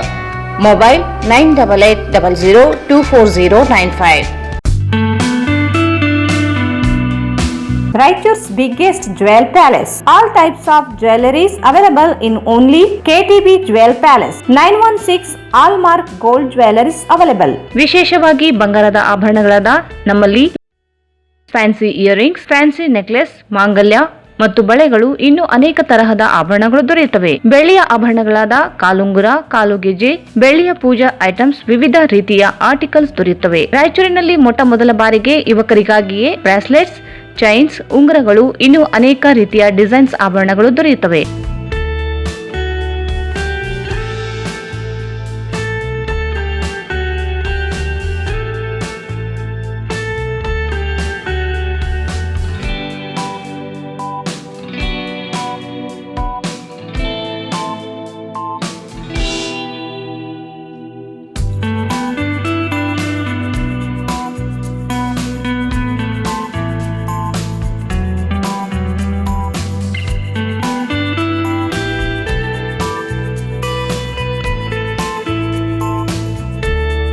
Visit KTB Jewel Palace, Udayanagar, Station Road, Raichur. Mobile 8123535300.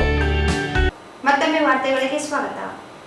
ದೈಹಿಕ ಶಿಕ್ಷಕರು ಕ್ರೀಡೆಗಳನ್ನು ಆಡಿಸುವಂತವರು, ಅಂತವರಿಗೆ ಕ್ರೀಡೆಯಲ್ಲಿ ಭಾಗವಹಿಸುವ ಅವಕಾಶ ಸಿಕ್ಕಿರುವುದು ಮತ್ತು ದೈಹಿಕ ಶಿಕ್ಷಕರಿಗಾಗಿ ಕ್ರೀಡಾಕೂಟ ಆಯೋಜನೆ ಮಾಡಿರುವುದು ಸಂತಸದ ವಿಚಾರವಾಗಿದೆ ಎಂದು ಕ್ಷೇತ್ರ ಶಿಕ್ಷಣಾಧಿಕಾರಿ ರಂಗಸ್ವಾಮಿ ಶೆಟ್ಟಿ ಹೇಳಿದರು. ದೈಹಿಕ ಶಿಕ್ಷಕರು ಕ್ರೀಡೆಗಳನ್ನು ಆಡಿಸುವಂತವರು, ಅಂತವರಿಗೆ ಕ್ರೀಡೆಯಲ್ಲಿ ಭಾಗವಹಿಸುವ ಅವಕಾಶ ಸಿಕ್ಕಿರುವುದು ಮತ್ತು ದೈಹಿಕ ಶಿಕ್ಷಕರಾಗಿ ಕ್ರೀಡಾಕೂಟ ಯೋಜನೆ ಮಾಡಿರುವುದು ಸಂತಸದ ವಿಚಾರವಾಗಿದೆ ಎಂದು ಕ್ಷೇತ್ರ ಶಿಕ್ಷಣಾಧಿಕಾರಿ ರಂಗಸ್ವಾಮಿ ಶೆಟ್ಟಿ ಹೇಳಿದರು. ಅವರು ನಗರದ ಮಹಾತ್ಮ ಗಾಂಧಿ ಜಿಲ್ಲಾ ಕ್ರೀಡಾಂಗಣದಲ್ಲಿ ಜಿಲ್ಲಾಡಳಿತ, ಜಿಲ್ಲಾ ಪಂಚಾಯತ್, ಶಾಲಾ ಶಿಕ್ಷಣ ಇಲಾಖೆ, ಯುವ ಸಬಲೀಕರಣ ಮತ್ತು ಕ್ರೀಡಾ ಇಲಾಖೆ ವತಿಯಿಂದ ಹಮ್ಮಿಕೊಂಡಿದ್ದ ಜಿಲ್ಲಾ ಮಟ್ಟದ ಪ್ರಾಥಮಿಕ ಮತ್ತು ಪ್ರೌಢಶಾಲಾ ದೈಹಿಕ ಶಿಕ್ಷಕರ ಕ್ರೀಡಾಕೂಟಕ್ಕೆ ಚಾಲನೆ ನೀಡಿ ಮಾತನಾಡಿದರು. ಕ್ರೀಡೆಯನ್ನು ಪ್ರತಿಯೊಬ್ಬರೂ ಸ್ಪರ್ಧಾ ಮನೋಭಾವದಿಂದ ತೆಗೆದುಕೊಳ್ಳಬೇಕು.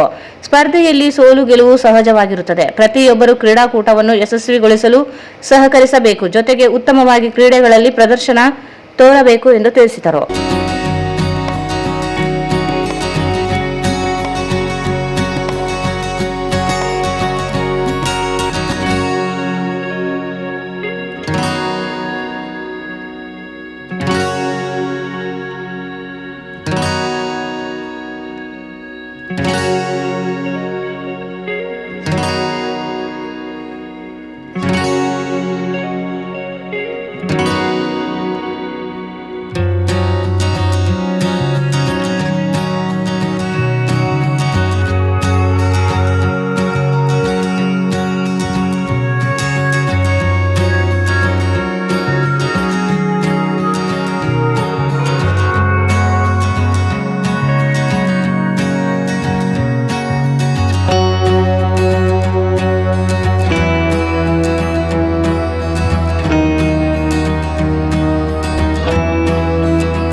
ಜಿಲ್ಲಾ ಮಟ್ಟದ ಒಂದು ಕ್ರೀಡಾಕೂಟವನ್ನು ಇಲಾಖಾ ವತಿಯಿಂದ ಏರ್ಪಡಿಸಲಾಗಿದೆ. ದೈಹಿಕ ಶಿಕ್ಷಕರು ಇದುವರೆಗೂ ಆಟವನ್ನು ಆಡಿಸಿದಂಥವರು, ತಾವು ಆಟದಲ್ಲಿ ಭಾಗಿಯಾಗತಕ್ಕಂಥ ಅವಕಾಶ ಸಿಕ್ಕಿರ್ತಕ್ಕಂಥದ್ದು ಬಹಳ ಸಂತೋಷ. ಹಾಗಾಗಿ ಈ ಒಂದು ಕ್ರೀಡಾಕೂಟ ಅತ್ಯಂತ ಯಶಸ್ವಿಯಾಗಲಿ ಮತ್ತು ಕ್ರೀಡೆಯನ್ನು ಎಲ್ಲರೂ ಸ್ಪರ್ಧಾ ಮನೋಭಾವದಿಂದ ತೆಗೆದುಕೊಳ್ಬೇಕು. ಯಾಕೆ ಅಂತ ಹೇಳಿದ್ರೆ ಅಂತಾರಾಷ್ಟ್ರೀಯ ಕ್ರಿಕೆಟ್ ಪಂದ್ಯಾವಳಿಗಳನ್ನು ನಾವು ವೀಕ್ಷಣೆ ಮಾಡಿದಂಥ ಸಂದರ್ಭದಲ್ಲಿ ಅಲ್ಲಿಯೂ ಕೂಡ ಅಂಪೈರ್ಗಳು ತಪ್ಪು ಮಾಡಿ ನಂತರ ಥರ್ಡ್ ಅಂಪೈರ್ ಹೋದಂಥ ಸಂದರ್ಭದಲ್ಲಿ ಸರಿಯಾದ ತೀರ್ಪು ಹೊರಗಡೆ ಬರ್ತಾ ಇದೆ. ಸೊ ಹಾಗಾಗಿ ಇದು ಮಾನವ ಸಹಜವಾದಂಥ ಒಂದು ಗುಣ. ಏನಪ್ಪ ಅಂತ ಹೇಳಿದ್ರೆ ಸರಿಯಾದಾಗಿ ಎಷ್ಟೋ ಸಂದರ್ಭಗಳಲ್ಲಿ ತೀರ್ಪನ್ನು ಸರಿಯಾಗಿ ಕೊಡಲಿಕ್ಕೆ ಆಗೋದಿಲ್ಲ. ಸೊ ಅಂಥ ಗೊಂದಲಗಳು ಉಂಟಾದಂಥ ಸಂದರ್ಭದಲ್ಲಿ ಎಲ್ಲರೂ ಕ್ರೀಡಾ ಮನೋಭಾವದಿಂದ ಅಂಪೈರ್ ಕೊಡ್ತಕ್ಕಂಥ ತೀರ್ಪನ್ನು ತೆಗೆದುಕೊಂಡು ಉತ್ತಮವಾದಂತಹ ಕ್ರೀಡಾ ಮನೋಭಾವವನ್ನು ತೋರಿಸಬೇಕು ಅಂತೇಳಿ ನಾನು ಈ ಸಂದರ್ಭದಲ್ಲಿ ಎಲ್ಲ ದೈಹಿಕ ಶಿಕ್ಷಕರನ್ನು ಕೇಳ್ಕೊಳ್ತಾ ಈ ಕ್ರೀಡೆ ಅತ್ಯಂತ ಯಶಸ್ವಿಯಾಗಿ ನಡೆಯುತ್ತೆ. ಇದೇ ವೇಳೆ ಕರ್ನಾಟಕ ರಾಜ್ಯ ಸರ್ಕಾರಿ ಗ್ರೇಡ್ 1 ದೈಹಿಕ ಶಿಕ್ಷಕ ಸಂಘದ ಜಿಲ್ಲಾ ಅಧ್ಯಕ್ಷ ಎಂಕಪ್ಪ ಫಿರಂಗಿ ಮಾತನಾಡಿ, ಜಿಲ್ಲಾ ಮಟ್ಟದ ಪ್ರಾಥಮಿಕ ಮತ್ತು ಪ್ರೌಢಶಾಲೆಗಳ ಕ್ರೀಡಾಕೂಟದಲ್ಲಿ ಸರ್ಕಾರಿ, ಅರೆ ಸರ್ಕಾರಿ, ಅನುದಾನ ರಹಿತ ಶಾಲೆಯಲ್ಲಿ ಸೇವೆಯನ್ನು ಸಲ್ಲಿಸುವ ದೈಹಿಕ ಶಿಕ್ಷಕರ ಕ್ರೀಡಾಕೂಟದಲ್ಲಿ ಭಾಗವಹಿಸಲು ಅವಕಾಶ ಇದ್ದು, ಇದೇ ಪ್ರಥಮ ವರ್ಷವಾಗಿ ಕ್ರೀಡಾಕೂಟ ಆಯೋಜನೆ ಮಾಡಲಾಗಿದೆ. ಮುಂದೆಯೂ ಕ್ರೀಡಾಕೂಟಗಳನ್ನು ನಡೆಸಲು ಇಲಾಖೆಗೆ ಮನವಿ ಮಾಡಲಾಗುತ್ತದೆ ಎಂದರು.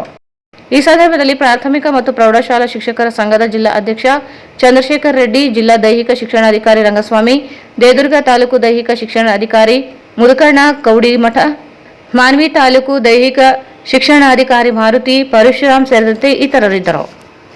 ಕಾರ್ಮಿಕ ವಿರೋಧಿ ನೀತಿಗಳನ್ನು ಜಾರಿಗೊಳಿಸಲು ಮುಂದಾಗುತ್ತಿರುವ ಕೇಂದ್ರ ಸರ್ಕಾರ ನಡೆಯನ್ನು ಖಂಡಿಸಿ ಟಿಯುಸಿಐ ವತಿಯಿಂದ ಅಂಬೇಡ್ಕರ್ ವೃತ್ತದಲ್ಲಿ ಪ್ರತಿಭಟನೆ ನಡೆಸಿದರು.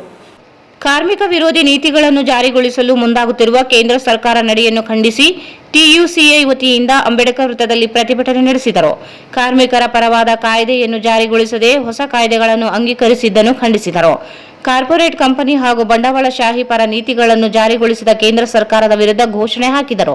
ಕಾರ್ಮಿಕರಿಗೆ ಕನಿಷ್ಠ ವೇತನ, ಭದ್ರತೆ ಒದಗಿಸದೆ ಕಾರ್ಮಿಕರನ್ನು ರಕ್ಷಣೆ ಮಾಡದ ಕೇಂದ್ರ ಸರ್ಕಾರದ ವಿರುದ್ಧ ಆಕ್ರೋಶ ಹೊರಹಾಕಿದರು. ಕಾರ್ಮಿಕರ ಶ್ರಮವನ್ನು ಅಗ್ಗದ ದರದಲ್ಲಿ ಸುಲಿಗೆ ಮಾಡುತ್ತಿರುವ ಪ್ರಧಾನಿ ನರೇಂದ್ರ ಮೋದಿ ವಿರುದ್ಧ ಆಕ್ರೋಶ ವ್ಯಕ್ತಪಡಿಸಿದರು. ದೇಶವನ್ನು ಹಿಂದೂ ರಾಷ್ಟ್ರವನ್ನಾಗಿ ಮಾಡಲು ಹೊರಟಿರುವ ಪ್ರಧಾನಿ ಮೋದಿ ಸರ್ಕಾರ ನಡೆಯನ್ನು ಖಂಡಿಸಿದರು. ಕಾರ್ಮಿಕರ ವಿರೋಧಿಯಾಗಿರುವ 4 ಕಾಯ್ದೆಗಳನ್ನು ರದ್ದುಗೊಳಿಸಲು ಸೇರಿದಂತೆ ಇತರೆ ಬೇಡಿಕೆ ಈಡೇರಿಕೆಗೆ ಆಗ್ರಹಿಸಿ ದೇಶದಾದ್ಯಂತವಾಗಿ ಪ್ರತಿಭಟನೆಗೆ ಕರೆ ನೀಡಿದ ಹಿನ್ನೆಲೆಯಲ್ಲಿ ಬೆಂಬಲಿಸಿ ಪ್ರತಿಭಟನೆ ನಡೆಸಲಾಯಿತು. ಕನಿಷ್ಠ ವೇತನವನ್ನು ಜಾರಿಗೊಳಿಸಿ ಎಲ್ಲ ಕಾರ್ಮಿಕರಿಗೆ ಕನಿಷ್ಠ 31,500 ರೂಪಾಯಿ ವೇತನ ಹೆಚ್ಚಳ ಮಾಡಬೇಕು. ಎಲ್ಲರಿಗೂ ಕೆಲಸದ ಸಮಯ 8 ಗಂಟೆಗೆ ನಿಗದಿಪಡಿಸಬೇಕು. ಸಾಮಾಜಿಕ ಭದ್ರತೆ ಒದಗಿಸಿಕೊಡಬೇಕು. ಗುತ್ತಿಗೆ ಕಾರ್ಮಿಕ ಪದ್ಧತಿಯನ್ನು ರದ್ದುಪಡಿಸಿ ಸಮಾನ ವೇತನವನ್ನು ಖಚಿತಪಡಿಸಬೇಕು. ವಲಸೆ ಕಾರ್ಮಿಕರಿಗೆ ರಕ್ಷಣೆ ಒದಗಿಸಬೇಕೆಂದು ಒತ್ತಾಯಿಸಿದರು. ಕಾರ್ಮಿಕ ವಿರೋಧಿ ಮೋದಿ ಸರ್ಕಾರಕ್ಕೆ ಧಿಕ್ಕಾರ. ಕಾರ್ಮಿಕರ ಫೋರ್ ಲೇಬರ್ ಕೋಡ್ಗಳನ್ನು ರದ್ದು ಮಾಡಿ. ಕಾರ್ಮಿಕರಿಗೆ ಅನ್ವಯಿಸುವ ಫೋರ್ ಲೇಬರ್ ಕೋಡ್ಗಳನ್ನು ರದ್ದು ಮಾಡಿ. ಫೋರ್ ಲೇಬರ್ ಕೋಡ್ಗಳನ್ನು ರದ್ದು ಮಾಡಲೇಬೇಕು. ಕಾರ್ಮಿಕ ವಿರೋಧಿ ಕೇಂದ್ರ ಸರ್ಕಾರಕ್ಕೆ ಧಿಕ್ಕಾರ. ಕಾರ್ಮಿಕ ವಿರೋಧಿ ಕೇಂದ್ರ ರಾಜ್ಯ ಸರ್ಕಾರಕ್ಕೆ ಧಿಕ್ಕಾರ. ಕನಿಷ್ಠ ವೇತನವನ್ನು ಜಾರಿಗೆ ತರಲೇಬೇಕು. ಕನಿಷ್ಠ ವೇತನವನ್ನು 31,000 ರೂಪಾಯಿಗೆ ಏರಿಸಲೇಬೇಕು. ಕನಿಷ್ಠ ವೇತನವನ್ನು 31,000 ರೂಪಾಯಿಗೆ ಏರಿಸಲೇಬೇಕು. ಧಿಕ್ಕಾರ. ಕಾರ್ಮಿಕ ವಿರೋಧಿ ಕೇಂದ್ರ ರಾಜ್ಯ ಸರ್ಕಾರಕ್ಕೆ ಧಿಕ್ಕಾರ. ಕನಿಷ್ಠ ವೇತನವನ್ನು 31,000 ರೂಪಾಯಿಗೆ ಏರಿಸಲೇಬೇಕು. ವಿರೋಧಿ ಕೇಂದ್ರ ರಾಜ್ಯ ಸರ್ಕಾರಕ್ಕೆ ಧಿಕ್ಕಾರ. ಸರ್ಕಾರಕ್ಕೆ ಧಿಕ್ಕಾರ. ಕಾರ್ಮಿಕ ವಿರೋಧಿ ಕೇಂದ್ರ ರಾಜ್ಯ ಸರ್ಕಾರಕ್ಕೆ ಧಿಕ್ಕಾರ. ಕಾರ್ಮಿಕ ವಿರೋಧಿ ನೀತಿಗಳಾದಾಗ ಫೋರ್ ಲೇಬರ್ ಕೋಡ್ಗಳನ್ನು ರದ್ದು ಮಾಡಲೇಬೇಕು. ಫೋರ್ ಲೇಬರ್ ಕೋಡ್ಗಳನ್ನು ರದ್ದು ಮಾಡಲೇಬೇಕು. ಕನಿಷ್ಠ ವೇತನ 31,000 ರೂಪಾಯಿ ಕೊಡಲೇಬೇಕು.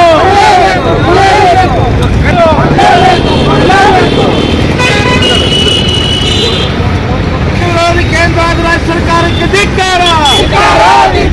ಕನಿಷ್ಠ ವೇತನ 31,000 ರೂಪಾಯಿ ಹೆಚ್ಚಳ ಮಾಡಲೇಬೇಕು.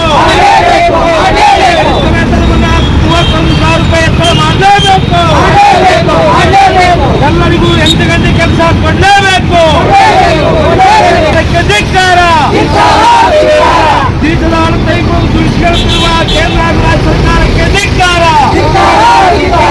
ಕಾರ್ಮಿಕ ವಿರೋಧಿ ಫೋರ್ ಲೇಬರ್ ಸಂಘಟಿತ ಮತ್ತು ಅಸಂಘಟಿತ ವಲಯದಲ್ಲಿ ಅತಿ ಹೆಚ್ಚು ಲಾಭವನ್ನು ಗಳಿಸಲಿಕ್ಕೆ ಕಾರ್ಮಿಕರನ್ನ ಸುಲಿಗೆ ಮಾಡತಕ್ಕಂಥದ್ದು ನಡೆದಿದೆ.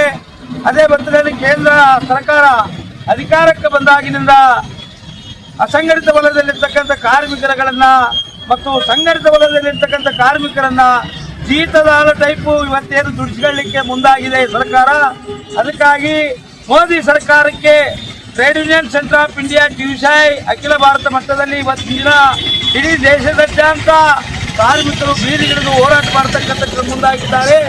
ಈ ಹೋರಾಟದ ಬೇಡಿಕೆಗಳಾಗಿ ಆಗಿರ್ತಕ್ಕಂಥವು ಕಾರ್ಮಿಕ ವಿರೋಧಿ 4 ಲೇಬರ್ ಕೋಡ್ಗಳನ್ನು ಬಂದ್ ಮಾಡಬೇಕು, ಗುತ್ತಿಗೆ ಪದ್ಧತಿಯನ್ನ ನಿಷೇಧ ಮಾಡಬೇಕು. ಈಗ ಅಗತ್ಯವಾದ ವಸ್ತುಗಳ ಬೆಲೆ ಹೆಚ್ಚಾಗಿರೋದ್ರಿಂದ ಕಾರ್ಮಿಕರಿಗೆ ಕನಿಷ್ಠ ವೇತನ 31,000 ರೂಪಾಯಿಗೆ ಹೆಚ್ಚಳ ಮಾಡಬೇಕನ್ನ ಸಂಬಂಧಪಟ್ಟಂಗ trade union centre of India TUSI ಅಖಿಲ ಭಾರತ ಮಟ್ಟದ ಭಾಗವಾಗಿ ಇವತ್ತಿನ ದಿನ ರಾಯಚೂರಿನಲ್ಲಿ ಜಿಲ್ಲಾ ಸಮಿತಿ ವತಿಯಿಂದ ಹೋರಾಟ ಹಮ್ಮಿಕೊಳ್ಳಲಾಗಿದೆ. ದಯವಿಟ್ಟು ಎಲ್ಲ ಕಾರ್ಮಿಕರು ಇವತ್ತಿನ ದಿನ ಮೋದಿ ಸರ್ಕಾರಕ್ಕೆ ಛೀಮಾರಿ ಆಗ್ತಕ್ಕಂಥ ಪರಿಸ್ಥಿತಿ ಮುಂದೆ ಆಗಿದೆ. ಅದಕ್ಕಾಗಿ ಎಲ್ಲ ಕಾರ್ಮಿಕರು ಮೋದಿ ಮತ್ತು ಕಾಂಗ್ರೆಸ್ ಸರ್ಕಾರಕ್ಕೆ ಛೀಮಾರಿ ಹಾಕಬೇಕು. ಛೀಮಾರಿ ಹಾಕೋದ್ರ ಮುಖಾಂತರ ಗುತ್ತಿಗೆ ಪದ್ಧತಿಯನ್ನ ರದ್ದು ಮಾಡಬೇಕು. ಆಮೇಲೆ 31,000 ರೂಪಾಯಿ ಸಂಬಳವನ್ನ ಹೆಚ್ಚು ಮಾಡಬೇಕು. ಕಾರ್ಮಿಕರಿಗೆ 8 ತಾಸು ಕೆಲಸ ಕೊಡಬೇಕು ಅನ್ನೋ ಸಂಬಂಧಪಟ್ಟಂಗ ಆಗ್ರಹಿಸಿ ಹೋರಾಟ ನಡೀತಾ ಇದೆ. ದಯವಿಟ್ಟು ಈ ಹೋರಾಟದಲ್ಲಿ ಎಲ್ಲರೂ ಇವತ್ತಿನ ದಿನ ನಾವು ಸ್ವಲ್ಪ ಜನ ಆದ್ರೂ ಕೂಡ ಇನ್ನು ಬಹಳ ಗಂಭೀರವಾದ ಅಜೆಂಡಾಗಳನ್ನು ಮುಂದಿಟ್ಟುಕೊಂಡು ಈ ಹೋರಾಟಕ್ಕೆ ಮುಂದಾಗಿದ್ದೀವಿ. ಮುಂದಿನ ದಿನಮಾನಗಳಲ್ಲಿ ಇಡೀ ದೇಶದಾದ್ಯಂತ ಈ ಕಾಂಗ್ರೆಸ್ ಮತ್ತು ಬಿಜೆಪಿಯ ಮೋದಿ ಸರ್ಕಾರ ಕಾರ್ಮಿಕ ವಿರೋಧಿ ನೀತಿಗಳ ವಿರುದ್ಧ. ಈ ಸಂದರ್ಭದಲ್ಲಿ ಜಿಲ್ಲಾಧ್ಯಕ್ಷ ಜಿ ಅಮರೇಶ್, ಜಿ ಅಡವಿರಾವ್, ವೆಂಕಟೇಶ್, ಆಂಜನೇಯ, ಸತ್ಯಪ್ಪ, ಶಫಿ, ಶೇಖ್ ಹುಸೇನ್ ಭಾಷಾ, ರಾಮು, ರಾಜು, ಕರಿಮುಲ್ಲಾ, ಪ್ರಕಾಶ್ ಸೇರಿದಂತೆ ಇತರರು ಇದ್ದರು. ಲಿಂಗಸೂರು ತಾಲೂಕಿನ ಮುದಗಲ್ ಪಟ್ಟಣದ RK ನಗರದಲ್ಲಿ ಇಂದು ವನಸಿರಿ ಫೌಂಡೇಶನ್ ರಾಜ್ಯ ಘಟಕ ರಾಯಚೂರು ಹಾಗೂ ಸ್ಥಳೀಯ ಪರಿಸರ ಪ್ರೇಮಿಗಳ ಸಹಯೋಗದಲ್ಲಿ ಬೇಸಿಗೆಯಲ್ಲಿ ಪ್ರಾಣಿಗಳ ದಾಹವನ್ನು ತೀರಿಸಲು ಪಕ್ಷಿಗಳಿಗೆ ಗುಟುಕು ನೀರಿನ ಅರವಟ್ಟಿಗೆ ಅಭಿಯಾನ ಹಾಗೂ ಪರಿಸರ ಜಾಗೃತಿ ಕಾರ್ಯಕ್ರಮವನ್ನು ಹಮ್ಮಿಕೊಳ್ಳಲಾಯಿತು. ಲಿಂಗಸೂರು ತಾಲೂಕಿನ ಮುದಗಲ್ ಪಟ್ಟಣದ RK ನಗರದಲ್ಲಿ ವನಸಿರಿ ಫೌಂಡೇಶನ್ ರಾಜ್ಯ ಘಟಕ ರಾಯಚೂರು ಹಾಗೂ ಸ್ಥಳೀಯ ಪರಿಸರ ಪ್ರೇಮಿಗಳ ಸಹಯೋಗದಲ್ಲಿ ಬೇಸಿಗೆಯಲ್ಲಿ ಪ್ರಾಣಿ ಪಕ್ಷಿಗಳ ದಾಹವನ್ನು ತೀರಿಸಲು ಪಕ್ಷಿಗಳಿಗೆ ಗುಟುಕು ನೀರಿನ ಅರವಟ್ಟಿಗೆ ಅಭಿಯಾನ ಹಾಗೂ ಪರಿಸರ ಜಾಗೃತಿ ಕಾರ್ಯಕ್ರಮ ಹಮ್ಮಿಕೊಳ್ಳಲಾಯಿತು. ಕಾರ್ಯಕ್ರಮದ ಮುಖ್ಯ ಅತಿಥಿಯಾಗಿ ಆಗಮಿಸಿದ ಪರಿಸರ ರಾಜ್ಯ ಪ್ರಶಸ್ತಿ ಪುರಸ್ಕೃತರು ಹಾಗೂ ವನಸಿರಿ ಫೌಂಡೇಶನ್ ರಾಜ್ಯ ಅಧ್ಯಕ್ಷರಾದ ಅಮರೇಗೌಡ ಮಲ್ಲಾಪುರ್ ಮಾತನಾಡಿ, ವನಸಿರಿ ತಂಡ ಸುಮಾರು 10 ವರ್ಷಗಳಿಂದ ಯಾವುದೇ ಫಲಾಪೇಕ್ಷೆಗಳು ಇಲ್ಲದೆ ಪರಿಸರ ಸಂರಕ್ಷಣೆ ಕಾರ್ಯದಲ್ಲಿ ತೊಡಗಿದೆ. ದಿನನಿತ್ಯ ಪರಿಸರ ಸೇವೆಯಲ್ಲಿ ತೊಡಗಿದೆ. ಯುವಕ ಯುವತಿಯರು ಪ್ರತಿ ವರ್ಷ ಏಪ್ರಿಲ್ 1ರಂದು ಏಪ್ರಿಲ್ ಫೂಲ್ ಮಾಡುತ್ತಾರೆ. ಆದರೆ ಯುವಕ ಯುವತಿಯರನ್ನು ಪರಿಸರ ಕಾಳಜಿ ಹೊಂದಲೆಂದು ಏಪ್ರಿಲ್ ಫೂಲ್ ಬದಲಿಗೆ ಏಪ್ರಿಲ್ ಕೂಲ್ ಆಚರಿಸುತ್ತೇವೆ. ಆದರೆ ಈ ವರ್ಷ ಏಪ್ರಿಲ್ ಹಾಗೂ ಮೊದಲನೇ ಬೇಸಿಗೆ ಶುರುವಾಗಿದೆ. ಪ್ರಾಣಿ ಪಕ್ಷಿಗಳಿಗೆ ನೀರಿನ ದಾಹ ತೀರಿಸಲು ಇದೀಗ ಗಿಡ ಮರಗಳಿಗೆ ಮಣ್ಣಿನ ಅರವಟಿಕೆಗಳನ್ನು ಕಟ್ಟಿ ಕಾಳು ಮತ್ತು ನೀರುಣಿಸುವ ಕಾರ್ಯ ಮಾಡುತ್ತಿದ್ದೇವೆ. ಪಕ್ಷಿಗಳ ಸಂಕುಲ ಉಳಿಸುವ ಕಾರ್ಯಕ್ಕೆ ಮುಂದಾಗಲು ಪಟ್ಟಣದ RK ನಗರ ನಿವಾಸಿಗಳು ಕೈ ಜೋಡಿಸಿರುವುದು ಸಂತೋಷದ ವಿಷಯವಾಗಿದೆ. ಯಾರೇ ಪಕ್ಷಿಗಳ ಸಂಕುಲ ಉಳಿವಿಗೆ ಕೈ ಜೋಡಿಸುವುದಾದರೆ ನಾವು ಉಚಿತವಾಗಿ ಮಣ್ಣಿನ ಅರವಟಿಕೆಗಳನ್ನು ನೀಡುತ್ತೇವೆ ಎಂದರು. ಒಂದು ವರ್ಷ ಮಾಡಿದ್ವಿ 10,000 ಮಾಡಬೇಕಾದ್ರೆ 3 ವರ್ಷದವರೆಗೆ ಅಂದರೆ ಬಜೆಟ್ ಜಾಸ್ತಿ ಆಗಿದೆ. ಹಂತವಾಗಿ ನಾವು ಈಗ 10 ವರ್ಷದಿಂದ ಸೇವೆ ಮಾಡ್ತೀವಿ ಅಂದರೆ ಭಾಳಷ್ಟು ಕಷ್ಟ. ಇವತ್ತು ಹೊರಗಡೆ ನಾವು ಎಷ್ಟು ಕಷ್ಟ ಇದೆ ಅಂದರೆ ಭಾಳಷ್ಟು ಕಷ್ಟ. ಅದರ ಜೊತೆಗೆ ಕೂಡ ಟೀಕೆ ಟಿಪ್ಪಣಿಗಳು ವೈಯಕ್ತಿಕವಾಗಿ ಮಾಡಿದ್ರು ಕೂಡ ಏನು ಬಿಡಪ್ಪ ಮಾಡ್ತಾ ಇದ್ದಾರೆ, ಬಂದರು ಹೋದ್ರು ಅವ್ರು ಏನು ಮಾಡ್ತಾರಂತ ಟೀಕೆ ಟಿಪ್ಪಣಿಗಳ ಮಧ್ಯೆ ಕೂಡ ನಾವು 10 ವರ್ಷ ನಿರಂತರವಾಗಿ ಮಾಡ್ತಾ ಇದ್ದೀವಿ. ಈ ಒಂದು ಎದಕ್ಕೆ 5,000 ಮಾಡಿದ್ವಿ ಅಂದರೆ ಹಂತವಾಗಿ ಕಡಿಮೆ ಮಾಡ್ಕೊಂತ ಬಂದಿವಿ.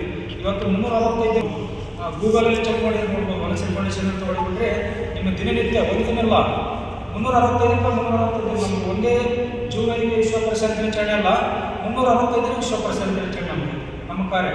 ಅದಕ್ಕೋಸ್ಕರ ಹಂತವಾಗಿ ನಾವು ಈ ವರ್ಷ 5,000 ಮಾಡಿದ್ದೀವಿ.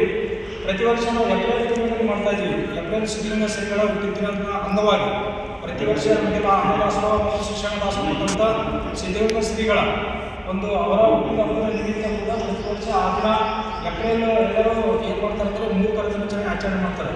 ಅಂದರೆ ಫೂಲ್ ಮಾಡಿ ಏಪ್ರಿಲ್ ಫೂಲ್ ಅಂತ ಹೇಳ್ತಾರೆ. ಆ ಏಪ್ರಿಲ್ ಫೂಲ್ ಅನ್ನೋದು ಏಪ್ರಿಲ್ ಫೂಲ್ ಅಂತ ಹೇಳಿ ಈ ಒಂದು ಕಾನ್ಸೆಪ್ಟ್ ತಗೊಂಡು 5 ವರ್ಷದಿಂದ ಪಕ್ಷಿಗಳಿಗೆ ಅಲರ್ಟ್ ಮಾಡ್ತಾ ಇದ್ವಿ. ಲಿಂಗಸೂರು ತಾಲೂಕು ಕನ್ನಡ ಸಾಹಿತ್ಯ ಪರಿಷತ್ ಅಧ್ಯಕ್ಷ ಮಲ್ಲಿಕಾರ್ಜುನ ಗೌಡೂರು ಮಾತನಾಡಿ, ಈ ಪ್ರಕೃತಿಯಲ್ಲಿ ವಾಸವಾಗಿರುವ ಪ್ರತಿಯೊಂದು ಜೀವಿಯೂ ವಾಸವಾಗಿರಲು ಗಾಳಿ, ನೀರು, ಆಹಾರ ಅತ್ಯವಶ್ಯಕವಾಗಿ ಬೇಕೇ ಬೇಕು. ಆದರೆ ಇತ್ತೀಚಿನ ದಿನಕ್ಕೆ ಅವಶ್ಯಕವಾಗಿ ಬೇಕಾಗಿರುವುದು ಶುದ್ಧ ಗಾಳಿ, ಶುದ್ಧ ನೀರು, ಶುದ್ಧವಾದ ಆಹಾರ, ಶುದ್ಧವಾದ ಗಾಳಿ, ನೀರು ಆಹಾರ ಒದಗಿಸುವ ಕಾರ್ಯದಲ್ಲಿ ವನಸಿರಿ ತಂಡ ಕಾರ್ಯವನ್ನು ಮಾಡುತ್ತಿರುವುದು ಶ್ಲಾಘನೀಯ. ಶುದ್ಧವಾದ ಗಾಳಿಯನ್ನು ಪಡೆಯಬೇಕಾದರೆ ಗಿಡ ಮರಗಳನ್ನು ಬೆಳೆಸಬೇಕು. ಇದರಿಂದ ಪ್ರಾಣಿ ಪಕ್ಷಿಗಳಿಗೂ ಕೂಡ ಆಶ್ರಯ ತಾಣವಾಗಿ ಮಾಡಿಕೊಂಡು ಅದರಲ್ಲಿ ಹಣ್ಣುಗಳು ತಿಂದು ಜೀವಿಸುತ್ತವೆ. ಇಂತಹ ಕಾರ್ಯಕ್ರಮದಲ್ಲಿ ತೊಡಗಿರುವುದು ವನಸಿರಿ ಫೌಂಡೇಶನ್ ಕಾರ್ಯ ತುಂಬಾ ಶ್ಲಾಘನೀಯ. ವನಸಿರಿ ತಂಡದ ಜೊತೆಗೆ ನಾವು ನೀವುಗಳೆಲ್ಲರೂ ಕೈ ಜೋಡಿಸುವ ಮೂಲಕ ಪ್ರಾಣಿ ಪಕ್ಷಿಗಳ ಸಂಕುಲ ಉಳಿವಿಗೆ ಶ್ರಮಿಸೋಣ ಎಂದು ತಿಳಿಸಿದರು. ದಿವಸದಲ್ಲಿ ನಮ್ಮೆಲ್ಲರಿಗೂ ಕೂಡ ಅಗತ್ಯವಾಗಿ ಜೀವಿಸಲು ಬೇಕಾಗಿರ್ತಕ್ಕಂಥದ್ದು ಏನಪ್ಪಾ ಅಂತ ಹೇಳಿದ್ರೆ ನೀರು, ಗಾಳಿ, ಆಹಾರ ಅಂತ ಹೇಳಿ. ಆದರೆ ಇವತ್ತು ನಾವು ಅದಕ್ಕೆ ಇನ್ನೊಂದು ಸೇರಿಸ್ಬೋದು. ಎಂತಂದ್ರೆ ಶುದ್ಧ ನೀರು ಬೇಕು, ಶುದ್ಧ ಗಾಳಿ ಬೇಕು, ಶುದ್ಧವಾಗಿರ್ತಕ್ಕಂಥ ಒಂದು ಆಹಾರ ಬೇಕು. ಆ ಒಂದು ನಿಟ್ಟಿನಲ್ಲಿ ಕೆಲಸವನ್ನು ಮಾಡ್ತಕ್ಕಂಥ ಕೆಲಸವನ್ನು ಇವರು ಮಾಡ್ತಾ ಇದ್ದಾರೆ. ಪ್ರತಿಯೊಬ್ಬರಿಗೂ ಕೂಡ ನಮಗೆಲ್ಲ ಈ ಗಾಳಿಯ ಬಗ್ಗೆ, ಆಮ್ಲಜನಕದ ಬಗ್ಗೆ ಮಹತ್ವ 2 ವರ್ಷಗಳ ಹಿಂದೆ ಕರೋನಾ ಬಂದಂಥ ಒಂದು ಸಂದರ್ಭಗಳಲ್ಲಿ ಎಲ್ಲರಿಗೂ ಕೂಡ ಮನದಟ್ಟಾಗ್ತದೆ. ಎಷ್ಟು ನಮಗೆ ಗಾಳಿಯ ಅವಶ್ಯಕತೆ ಇದೆ, ಎಂಥ ಗಾಳಿಯ ಅವಶ್ಯಕತೆ ಇದೆ. ಬಟ್ ಅಂಥ ಗಾಳಿ ನಮಗೆ ಇವತ್ತು ಸಿಗಬೇಕಾಗಿತ್ತಪ್ಪ ಅಂತಂದರೆ ಗಿಡ ಮರಗಳು ಇರಬೇಕು. ಗಿಡ ಮರಗಳು ಇದ್ದಪ್ಪ ಅಂತಂದರೆ ಬರೀ ಗಾಳಿ ಒಂದೇ ಕೊಡೋದಲ್ಲ, ಅನೇಕ ಪಕ್ಷಿ ಸಂಕುಲಗಳಿಗೆ, ಅನೇಕ ಪ್ರಾಣಿ ಪಕ್ಷಿಗಳಿಗೆ ಅದು ಆಶ್ರಯವನ್ನು ಕೂಡ ಕೊಡ್ತಾರೆ. ಹಾಗಾಗಿ ಆ ನಿಟ್ಟಿನಲ್ಲಿ ನಾವೆಲ್ಲರೂ ಕೂಡ ಇವ್ರ ಜೊತೆಗೆ ಇವರು ಮಾಡ್ತಾ ಇದ್ದಾರೆ. ಮಾಡ್ತಕ್ಕಂಥ ಸಮಯದಲ್ಲಿ ಸರ್ ಹೇಳಿದ್ರೆ ಟೀಕೆಗಳು ಬರ್ತವೆ, ನಾವೆಲ್ಲ ಇದ್ದಾವೆ ಸರ್. ಅವೆಲ್ಲವನ್ನ ಮೆಟ್ಟಿ ನಾವು ನಿಂತಾಗ ಮಾತ್ರ ಒಂದು ದೊಡ್ಡ ಸಾಧನೆಯನ್ನು ಮಾಡಲಿಕ್ಕೆ ಸಾಧ್ಯ ಆಗುತ್ತೆ. ಮೊದಲೆಲ್ಲ ಒಂದೊಂದು ಸಂಘಟನೆ ಮಾಡಿದಾಗ ಮೊದಲೆಲ್ಲ ಏನೋ ಮಾಡ್ತಾರೆ ಕೂಡ ಅಂತೇಳಿ ಅದನ್ನು ಸ್ವಲ್ಪ ತಾತ್ಸಾರ ಮಾಡ್ತಾರೆ. ಆಮೇಲೆ ಸ್ವಲ್ಪ ಚೆನ್ನಾಗಿ ಬೆಳಿತಪ್ಪ ಅಂತ ಹೇಳಿದ್ರಪ್ಪ ಅಂತಂದ್ರೆ ಮತ್ತೇನು ಮಾಡ್ತಾರಪ್ಪ ಅಂದರೆ ಏನಾರು ಅಪಪ್ರಚಾರ ಮಾಡಿ ಶುರು ಮಾಡ್ತಾರೆ. ಇನ್ನೂ ಪೂರ್ಣ ಅದು ಗಟ್ಟಿಯಾಗಿ ನಿಂತಪ್ಪ ಅಂತ ಹೇಳಿದ್ರೆ ನಾವೆಲ್ಲ ದೊಡ್ಡ ಸಾಧನೆ ಮಾಡಿದ್ರೆ ಅವರ ಸನ್ಮಾನ ಮಾಡ್ತೀವಿ. ಇದು ಇರ್ತಕ್ಕಂಥ ಒಂದು ವ್ಯವಸ್ಥೆ. ಹಂಗಾಗಿ ಅಂಥ ವ್ಯವಸ್ಥೆಗೆ ನಾವು ಯಾವುದು ಕೂಡ ಒದ್ದೇನೆ ನಮ್ಮ ಕೆಲಸ ನಾವು ಮಾಡ್ತಾ ಇರಬೇಕು. ಅದು ಫಲಕ್ಷವನ್ನು ನಾವು ಕೊಡಬೇಕು. ಅದು ತಾನೇನು ಕೊಡಬೇಕು ಅದು ಕೊಟ್ಟೆ ಕೊಡ್ತಾ ಅಂತ ಒಳ್ಳೆ ಕಾರ್ಯವನ್ನು ನಾವೆಲ್ಲ ಮಾಡ್ತಾ ಇದ್ದೇವೆ. ನಾವೆಲ್ಲ ಒಂದು ದೊಡ್ಡ ಆಲಮರವನ್ನು ಒಂದು ಶಿಫ್ಟ್ ಮಾಡಿದ್ದಾರೆ. ಒಂದು ಆಲದ ಮರ ಕಂಪ್ಲೀಟಾಗಿ ಒಂದು ಪ್ರದೇಶದ ಇನ್ನೊಂದು ಸ್ಥಳಕ್ಕೆ ತಂದು ಅದು ಶಿಫ್ಟ್ ಮಾಡಿ ಮತ್ತೆ ಅದು ಚೆನ್ನಾಗಿ ಬೆಳೀತಾ ಇರ್ತಕ್ಕಂಥ ನಾವು ನೋಡ್ತಾ ಇದ್ದೇವೆ. ಇವತ್ತು ಒಂದು ಮರ ಬೆಳಿಬೇಕಾಯ್ತಪ್ಪ ಅಂತಂದರೆ ಎಷ್ಟೋ ವರ್ಷಗಳು ಬೇಕು.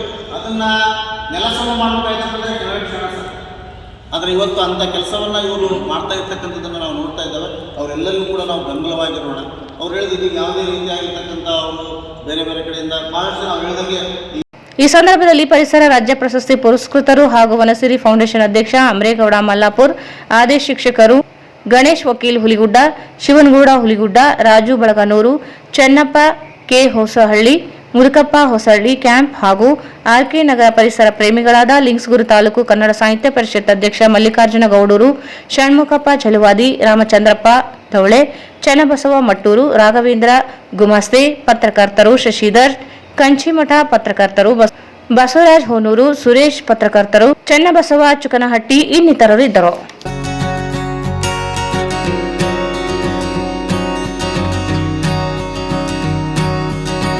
ಜಿಲ್ಲೆಯಲ್ಲಿ ಕೋಟಾ ನೋಟಿನ ಜಾಲ ಪತ್ತೆಯಾಗಿದ್ದು ಸಶಸ್ತ್ರ ಮೀಸಲು ಪಡೆಯ ಎಎಸ್ಐ ಸೇರಿದಂತೆ 4 ಆರೋಪಿಗಳನ್ನು ಪೊಲೀಸರು ಬಂಧಿಸಿದ್ದಾರೆ. ಜಿಲ್ಲೆಯಲ್ಲಿ ಖೋಟಾ ನೋಟಿನ ಜಾಲ ಪತ್ತೆಯಾಗಿದ್ದು ಸಶಸ್ತ್ರ ಮೀಸಲು ಪಡೆಯ ಎಎಸ್ಐ ಸೇರಿದಂತೆ 4 ಆರೋಪಿಗಳನ್ನು ಪೊಲೀಸರು ಬಂಧಿಸಿದ್ದಾರೆ. ಬಂಧಿತ ಆರೋಪಿಗಳನ್ನು ಎಎಸ್ಐ ಮರಿಲಿಂಗ, ಸದ್ದಾಂ, ರಮೇಶ್ ಮತ್ತು ಶಿವಲಿಂಗ ಎಂದು ಗುರುತಿಸಲಾಗಿದೆ. ನಗರದ ಶಾಂತಿ ಕಾಲೋನಿಯ ಸದ್ದಾಂನ ಮನೆಯಲ್ಲಿ ಬಾಡಿಗೆಗೆ ಪಡೆದಿದ್ದ ಮರಿಲಿಂಗ ಅಲ್ಲಿಂದಲೇ ದಂಧೆ ನಡೆಸುತ್ತಿದ್ದ. ಈ ವಿಚಾರ ತಿಳಿದು ಪೊಲೀಸರು ದಾಳಿ ಮಾಡಿ ಆರೋಪಿಗಳನ್ನು ಬಂಧಿಸಿದ್ದಾರೆ. ಹೈದರಾಬಾದ್ನ ಕಿಂಗ್ವಿನ್ ಒಬ್ಬನ ಮಾತಿನಂತೆ ಮರಿಲಿಂಗ ಈ ದಂಧೆಯನ್ನು ಮಾಡುತ್ತಿತ್ತು. ಇನ್ನು ಗ್ಯಾಂಗ್ ಸದ್ದಾಮಿನಿಂದ 10 ಲಕ್ಷ ರೂಪಾಯಿ ಹಣ ಪಡೆದು 30 ಲಕ್ಷ ರೂಪಾಯಿ ಖೋಟಾ ನೋಟು ನೀಡುವ ವ್ಯವಹಾರ ಕುದುರಿತ್ತು. ಮೊದಲ ಹಂತವಾಗಿ ಸದ್ದಾಂ 4 ಲಕ್ಷ ರೂಪಾಯಿ ನೀಡಿದ್ದ ಎಂದು ತನಿಖೆ ವೇಳೆ ತಿಳಿದು ಬಂದಿದೆ. ಖೋಟಾ ನೋಟು ತಯಾರಿಕೆಗೆ ಬೇಕಾಗುವ ವೈಟ್ ಪೇಪರ್ಗಳು, ಕೆಲ ಕಚ್ಚಾ ವಸ್ತುಗಳನ್ನು ಗ್ಯಾಂಗ್ ನೀಡಿತ್ತು. ಬಾಡಿಗೆ ಪಡೆದ ಮನೆಯಲ್ಲೇ ಖೋಟಾ ನೋಟು ತಯಾರಿಕೆಗೆ ಸಿದ್ಧತೆ ನಡೆದಿತ್ತು ಎಂದು ಪೊಲೀಸರು ತಿಳಿಸಿದ್ದಾರೆ. ದಾಳಿ ವೇಳೆ ವೈಟ್ ಪೇಪರ್ ಹಾಗೂ ಕಚ್ಚಾ ವಸ್ತುಗಳು, 4 ಲಕ್ಷ ರೂಪಾಯಿ ನಗದು ಹಣ ಜಪ್ತಿ ಮಾಡಿದ್ದಾರೆ. ರಾಯಚೂರಿನ ಪಶ್ಚಿಮ ಪೊಲೀಸ್ ಠಾಣೆಯಲ್ಲಿ ಪ್ರಕರಣ ದಾಖಲಾಗಿದೆ. 4 ಬಂಧಿತ ಆರೋಪಿಗಳನ್ನು ನ್ಯಾಯಾಂಗ ಬಂಧನಕ್ಕೆ ಒಪ್ಪಿಸಲಾಗಿದೆ.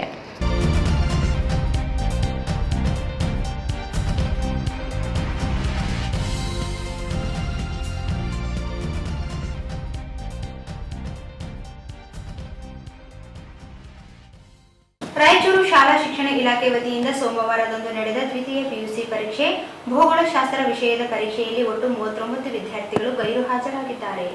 ರಾಯಚೂರು ಶಾಲಾ ಶಿಕ್ಷಣ ಇಲಾಖೆ ವತಿಯಿಂದ ಸೋಮವಾರದಂದು ನಡೆದ ದ್ವಿತೀಯ ಪಿಯುಸಿ ಪರೀಕ್ಷೆ ಭೂಗೋಳಶಾಸ್ತ್ರ ವಿಷಯ ಪರೀಕ್ಷೆಯಲ್ಲಿ ಒಟ್ಟು 39 ವಿದ್ಯಾರ್ಥಿಗಳು ಗೈರು ಹಾಜರಾಗಿದ್ದಾರೆ. ಜಿಲ್ಲೆಯ ವಿವಿಧ ತಾಲೂಕಿನ ಕೇಂದ್ರಗಳಲ್ಲಿ ಭೂಗೋಳಶಾಸ್ತ್ರ ವಿಷಯದಲ್ಲಿ ಒಟ್ಟು 425 ವಿದ್ಯಾರ್ಥಿಗಳು ನೋಂದಣಿಯಾಗಿದ್ದು 386 ವಿದ್ಯಾರ್ಥಿಗಳು ಪರೀಕ್ಷೆಗೆ ಹಾಜರಿಯಾಗಿದ್ದಾರೆ. 39 ವಿದ್ಯಾರ್ಥಿಗಳು ಗೈರ್ಹಾಜರಿಯಾಗಿದ್ದಾರೆ. ಸಿಂಧನೂರಿನಲ್ಲಿ 375 ನೋಂದಣಿ ಮಾಡಿದ್ದರೆ 358 ಹಾಜರಿಯಾಗಿದ್ದು 17 ವಿದ್ಯಾರ್ಥಿಗಳು ಗೈರಾಗಿದ್ದಾರೆ. ದೇದುರ್ಗದಲ್ಲಿ 50 ವಿದ್ಯಾರ್ಥಿಗಳು ನೋಂದಣಿ ಪಡೆದುಕೊಂಡಿದ್ದು 28 ವಿದ್ಯಾರ್ಥಿಗಳು ಹಾಜರಿದ್ದು 22 ವಿದ್ಯಾರ್ಥಿಗಳು ಗೈರಾಗಿದ್ದಾರೆ ಎಂದು ಪದವಿ ಪೂರ್ವ ಶಿಕ್ಷಣ ಇಲಾಖೆಯ ಉಪನಿರ್ದೇಶಕರು ತಿಳಿಸಿದ್ದಾರೆ. ಜಿಲ್ಲೆಯಲ್ಲಿ ಬಾಣಂತಿಯರ ಸಾವು ಪ್ರಕರಣಗಳು ಮಾತ್ರವಲ್ಲ, ನವಜಾತ ಶಿಶುವಿನ ಸಾವಿನ ಸಂಖ್ಯೆಯಲ್ಲಿ ರಾಜ್ಯದಲ್ಲಿಯೇ 3ನೇ ಸ್ಥಾನದಲ್ಲಿರುವುದು ಕಳವಳಕಾರಿ ಅಂಶ ಬೆಳಕಿಗೆ ಬಂದಿದೆ. ಜಿಲ್ಲೆಯಲ್ಲಿ ಬಾಣಂತಿಯ ಸಾವು ಪ್ರಕರಣಗಳು ಮಾತ್ರವಲ್ಲ, ನವಜಾತ ಶಿಶುವಿನ ಸಾವಿನ ಸಂಖ್ಯೆಯಲ್ಲಿ ರಾಜ್ಯದಲ್ಲಿಯೇ 3ನೇ ಸ್ಥಾನದಲ್ಲಿರುವ ಕಳವಳಕಾರಿ ಅಂಶ ಬೆಳಕಿಗೆ ಬಂದಿದೆ. ಆರೋಗ್ಯ ಇಲಾಖೆಯಲ್ಲಿ ದಾಖಲಾಗಿರುವ ಮಾಹಿತಿಯಂತೆ 2024 ಏಪ್ರಿಲ್ನಿಂದ 2025 ಜನವರಿವರೆಗೆ ಜಿಲ್ಲೆಯಲ್ಲಿ 371 ಮಕ್ಕಳು ಸಾವಿಗೀಡಾಗಿರುವ ಪ್ರಕರಣಗಳು ವರದಿಯಾಗಿವೆ. ರಾಜ್ಯದಲ್ಲಿ ಅತಿ ಹೆಚ್ಚು ಮಕ್ಕಳು ಬೆಂಗಳೂರು ನಗರದಲ್ಲಿ 471 ಮತ್ತು ಮೈಸೂರಿನಲ್ಲಿ 464 ಪ್ರಕರಣಗಳು ವರದಿಯಾಗಿವೆ. ರಾಯಚೂರಿನಲ್ಲಿ 371, ಬೆಳಗಾವಿಯಲ್ಲಿ 313, ಧಾರವಾಡದಲ್ಲಿ 322 ಸೇರಿದಂತೆ ಒಂದು ವರ್ಷದಲ್ಲಿ ಸಾವಿರಾರು ಮಕ್ಕಳು ಸಾವಿನ ಮನೆ ಸೇರಿವೆ. ಮಕ್ಕಳ ಸುಧಾರಣೆಗೆ ಏನೆಲ್ಲ ಸೌಲಭ್ಯಗಳ ಮಧ್ಯೆಯೂ ಭವ್ಯ ಭವಿಷ್ಯ ಕಾಣುವ ಮುಂಚೆಯೇ ಕಣ್ಮುಚ್ಚಿ ಹೋಗುತ್ತಿರುವುದನ್ನು ಗಂಭೀರವಾಗಿ ಪರಿಗಣಿಸದೇ ಇರುವುದು ಕಾರಣವಾಗಿದೆ. ಅಪೌಷ್ಟಿಕತೆ, ರಕ್ತಹೀನತೆಯಲ್ಲಿ ಮೊದಲ ಸ್ಥಾನದಲ್ಲಿ ಇರುವ ಜಿಲ್ಲೆಯಲ್ಲಿ ತಾಯಿ ಮತ್ತು ಮಗುವಿನ ರಕ್ಷಣೆಗೆ ಅನೇಕ ಸವಾಲುಗಳಿವೆ. ಮಕ್ಕಳ ವೈದ್ಯರ ಕೊರತೆಯಿಂದ ಹಿಡಿದು ಜಾಗೃತಿ ಕೊರತೆ ಕಾಣುತ್ತಿದೆ. ಸಕಾಲಕ್ಕೆ ದೊರೆಯದ ಚಿಕಿತ್ಸೆಯಿಂದಾಗಿ ಬಾಣಂತಿಯರು ಸಾವುಗಳಾಗುತ್ತಿದ್ದರೆ ಸೂಕ್ತ ಚಿಕಿತ್ಸೆ ಮುನ್ನೆಚ್ಚರಿಕೆ ಕೊರತೆಯಿಂದ ನವಜಾತ ಶಿಶುಗಳು ಸಾವಿಗೀಡಾಗುತ್ತಿರುವುದು ನಡೆಯುತ್ತಿವೆ. ಸರ್ಕಾರ ತಾಯಿ ಮತ್ತು ಮಗುವಿನ ರಕ್ಷಣೆಗೆ ಏನೆಲ್ಲ ಕಾರ್ಯಕ್ರಮಗಳು ರೂಪಿಸಿದರೂ ಸಾವಿನ ಸಂಖ್ಯೆ ನಿಯಂತ್ರಣಕ್ಕೆ ಬಾರದೇ ಇರುವುದು ಕಳವಳಕಾರಿ. ಅಂಗನವಾಡಿ ಕಾರ್ಯಕರ್ತೆಯರು, ಆಶಾ ಕಾರ್ಯಕರ್ತೆಯರು, ಆರೋಗ್ಯ ಸಹಾಯಕಿಯರು, ಗರ್ಭಿಣಿಯರ ಮಹಿಳೆಯರ ಸಮೀಕ್ಷೆ, ಅಗತ್ಯ ಮುನ್ನೆಚ್ಚರಿಕೆ ಸೇರಿದಂತೆ ಪೌಷ್ಟಿಕ ಆಹಾರ ಒದಗಿಸುವ ಯೋಜನೆಗಳಿವೆ. ಆದರೂ ಪರಿಣಾಮಕಾರಿಯಾಗಿ ಜಾರಿಗೊಳ್ಳುತ್ತಿಲ್ಲ. ಕಲ್ಯಾಣ ಕರ್ನಾಟಕ ಜಿಲ್ಲೆಗಳಲ್ಲಿ ಮಕ್ಕಳ ಸಾವಿನ ಸಂಖ್ಯೆಯಲ್ಲಿ ಮೊದಲ ಸಂಖ್ಯೆಯಲ್ಲಿ ಇರುವ ಆಘಾತಕಾರಿ. ರಾಯಚೂರಿನಲ್ಲಿ 371, ಕಲಬುರಗಿಯಲ್ಲಿ 235, ಕೊಪ್ಪಳದಲ್ಲಿ 249, ಬಳ್ಳಾರಿಯಲ್ಲಿ 285, ವಿಜಯನಗರ 19, ಯಾದಗಿರಿ 69, ಬೀದರ್ನಲ್ಲಿ 169 ಮಕ್ಕಳು ಸಾವಿಗೀಡಾಗಿರುವ ಪ್ರಕರಣ ವರದಿಯಾಗಿವೆ. ತಾಯಿಯಂದಿರ ಸಾವಿನ ಪ್ರಕರಣದಲ್ಲಿಯೂ ಜಿಲ್ಲೆ ಮೊದಲ 5ನೇ ಸ್ಥಾನದಲ್ಲಿ ಇದೆ. ಕಳೆದೊಂದು ವರ್ಷದಲ್ಲಿ ಜಿಲ್ಲೆಯಲ್ಲಿ 24 ಜನ ತಾಯಿಯಂದಿರು ಸಾವಿಗೀಡಾಗಿದ್ದಾರೆ. ಬೆಂಗಳೂರು ನಗರದಲ್ಲಿ 82, ಬೆಳಗಾವಿಯಲ್ಲಿ 38, ಬಳ್ಳಾರಿಯಲ್ಲಿ 35, ಕಲಬುರಗಿಯಲ್ಲಿ 26 ಪ್ರಕರಣಗಳು ವರದಿಯಾಗಿವೆ. ಆರೋಗ್ಯ ಇಲಾಖೆ ತಾಯಿ ಮತ್ತು ಮಗುವಿನ ಸಾವುಗಳನ್ನು ಸಾಮಾನ್ಯ ಎಂಬಂತೆ ಅರ್ಥೈಸುತ್ತಿದೆ. ರಕ್ತದೊತ್ತಡ ಸೇರಿ ಇತರೆ ಕಾರಣಗಳನ್ನು ನೀಡಿ ಸಾವಿಗೆ ಕಾರಣ ನೀಡಲಾಗುತ್ತಿದೆ. ನಿಯಂತ್ರಿಸಲು ಮುನ್ನೆಚ್ಚರಿಕೆಯಲ್ಲಿ ಆಗುತ್ತಿರುವ ಲೋಪಗಳನ್ನು ಸರಿಪಡಿಸುವ ಕೆಲಸವಾಗುತ್ತಿಲ್ಲ ಎಂಬುದು ಕಳವಳಕಾರಿ.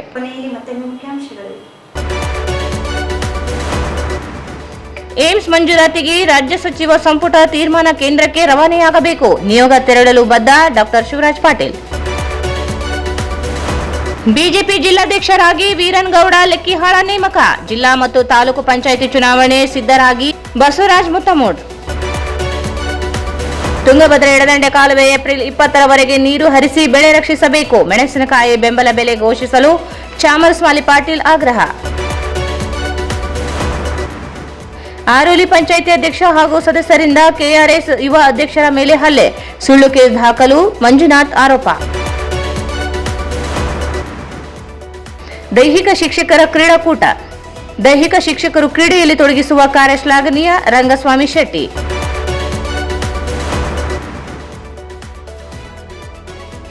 ಕೇಂದ್ರದ ಕಾರ್ಮಿಕ ನೀತಿ ಖಂಡಿಸಿ ಟಿಯುಸಿಐ ಪ್ರತಿಭಟನೆ.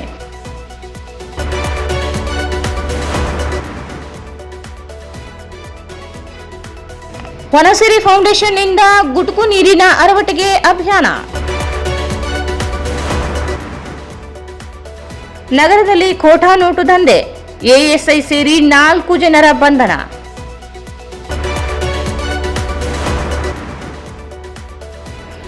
ದ್ವಿತೀಯ ಪಿಯುಸಿ ಪರೀಕ್ಷೆ, 39 ವಿದ್ಯಾರ್ಥಿಗಳ ಗೈರು.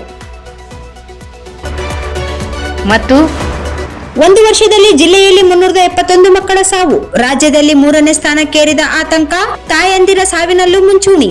ವಾರ್ತೆಗಳನ್ನು ಪ್ರಯೋಜಿಸಿದವರು ಶ್ರೀ ರಾಘವೇಂದ್ರ ಘೀ, ಶ್ರೀ ರಾಘವೇಂದ್ರ ತುಪ್ಪ, SAK convention hall. Book now, flat 50% discount. Save of the season. with luxury rooms, faculty, fully centralized AC halls, wide parking areas facilities. Visit SAK Convention Hall, Shekhar Nagar, IV Road, Raichur. Bharat furnitures ರಾಯಚೂರಿನಲ್ಲಿ ಮೊಟ್ಟ ಮೊದಲ ಬಾರಿಗೆ 3 ಮಳಿಗೆ ಒಳಗೊಂಡ ಬೃಹತ್ ಆಕಾರದ furniture showroom. CPS complex opposite Shiva Mandir, Patel Road, Raichur. Raichur's biggest jewel palace. All types of jewelries available in only KTB Jewel Palace. Visit KTB Jewel Palace, Udayanagar, Station Road, Raichur. ಇಲ್ಲಿಗೆ ವಾರ್ತಾ ಪ್ರಸಾರ ಮುಕ್ತಾಯವಾಯಿತು. ಮುಂದಿನ ವಾರ್ತೆಗಳೊಂದಿಗೆ ಮತ್ತೆ ಭೇಟಿ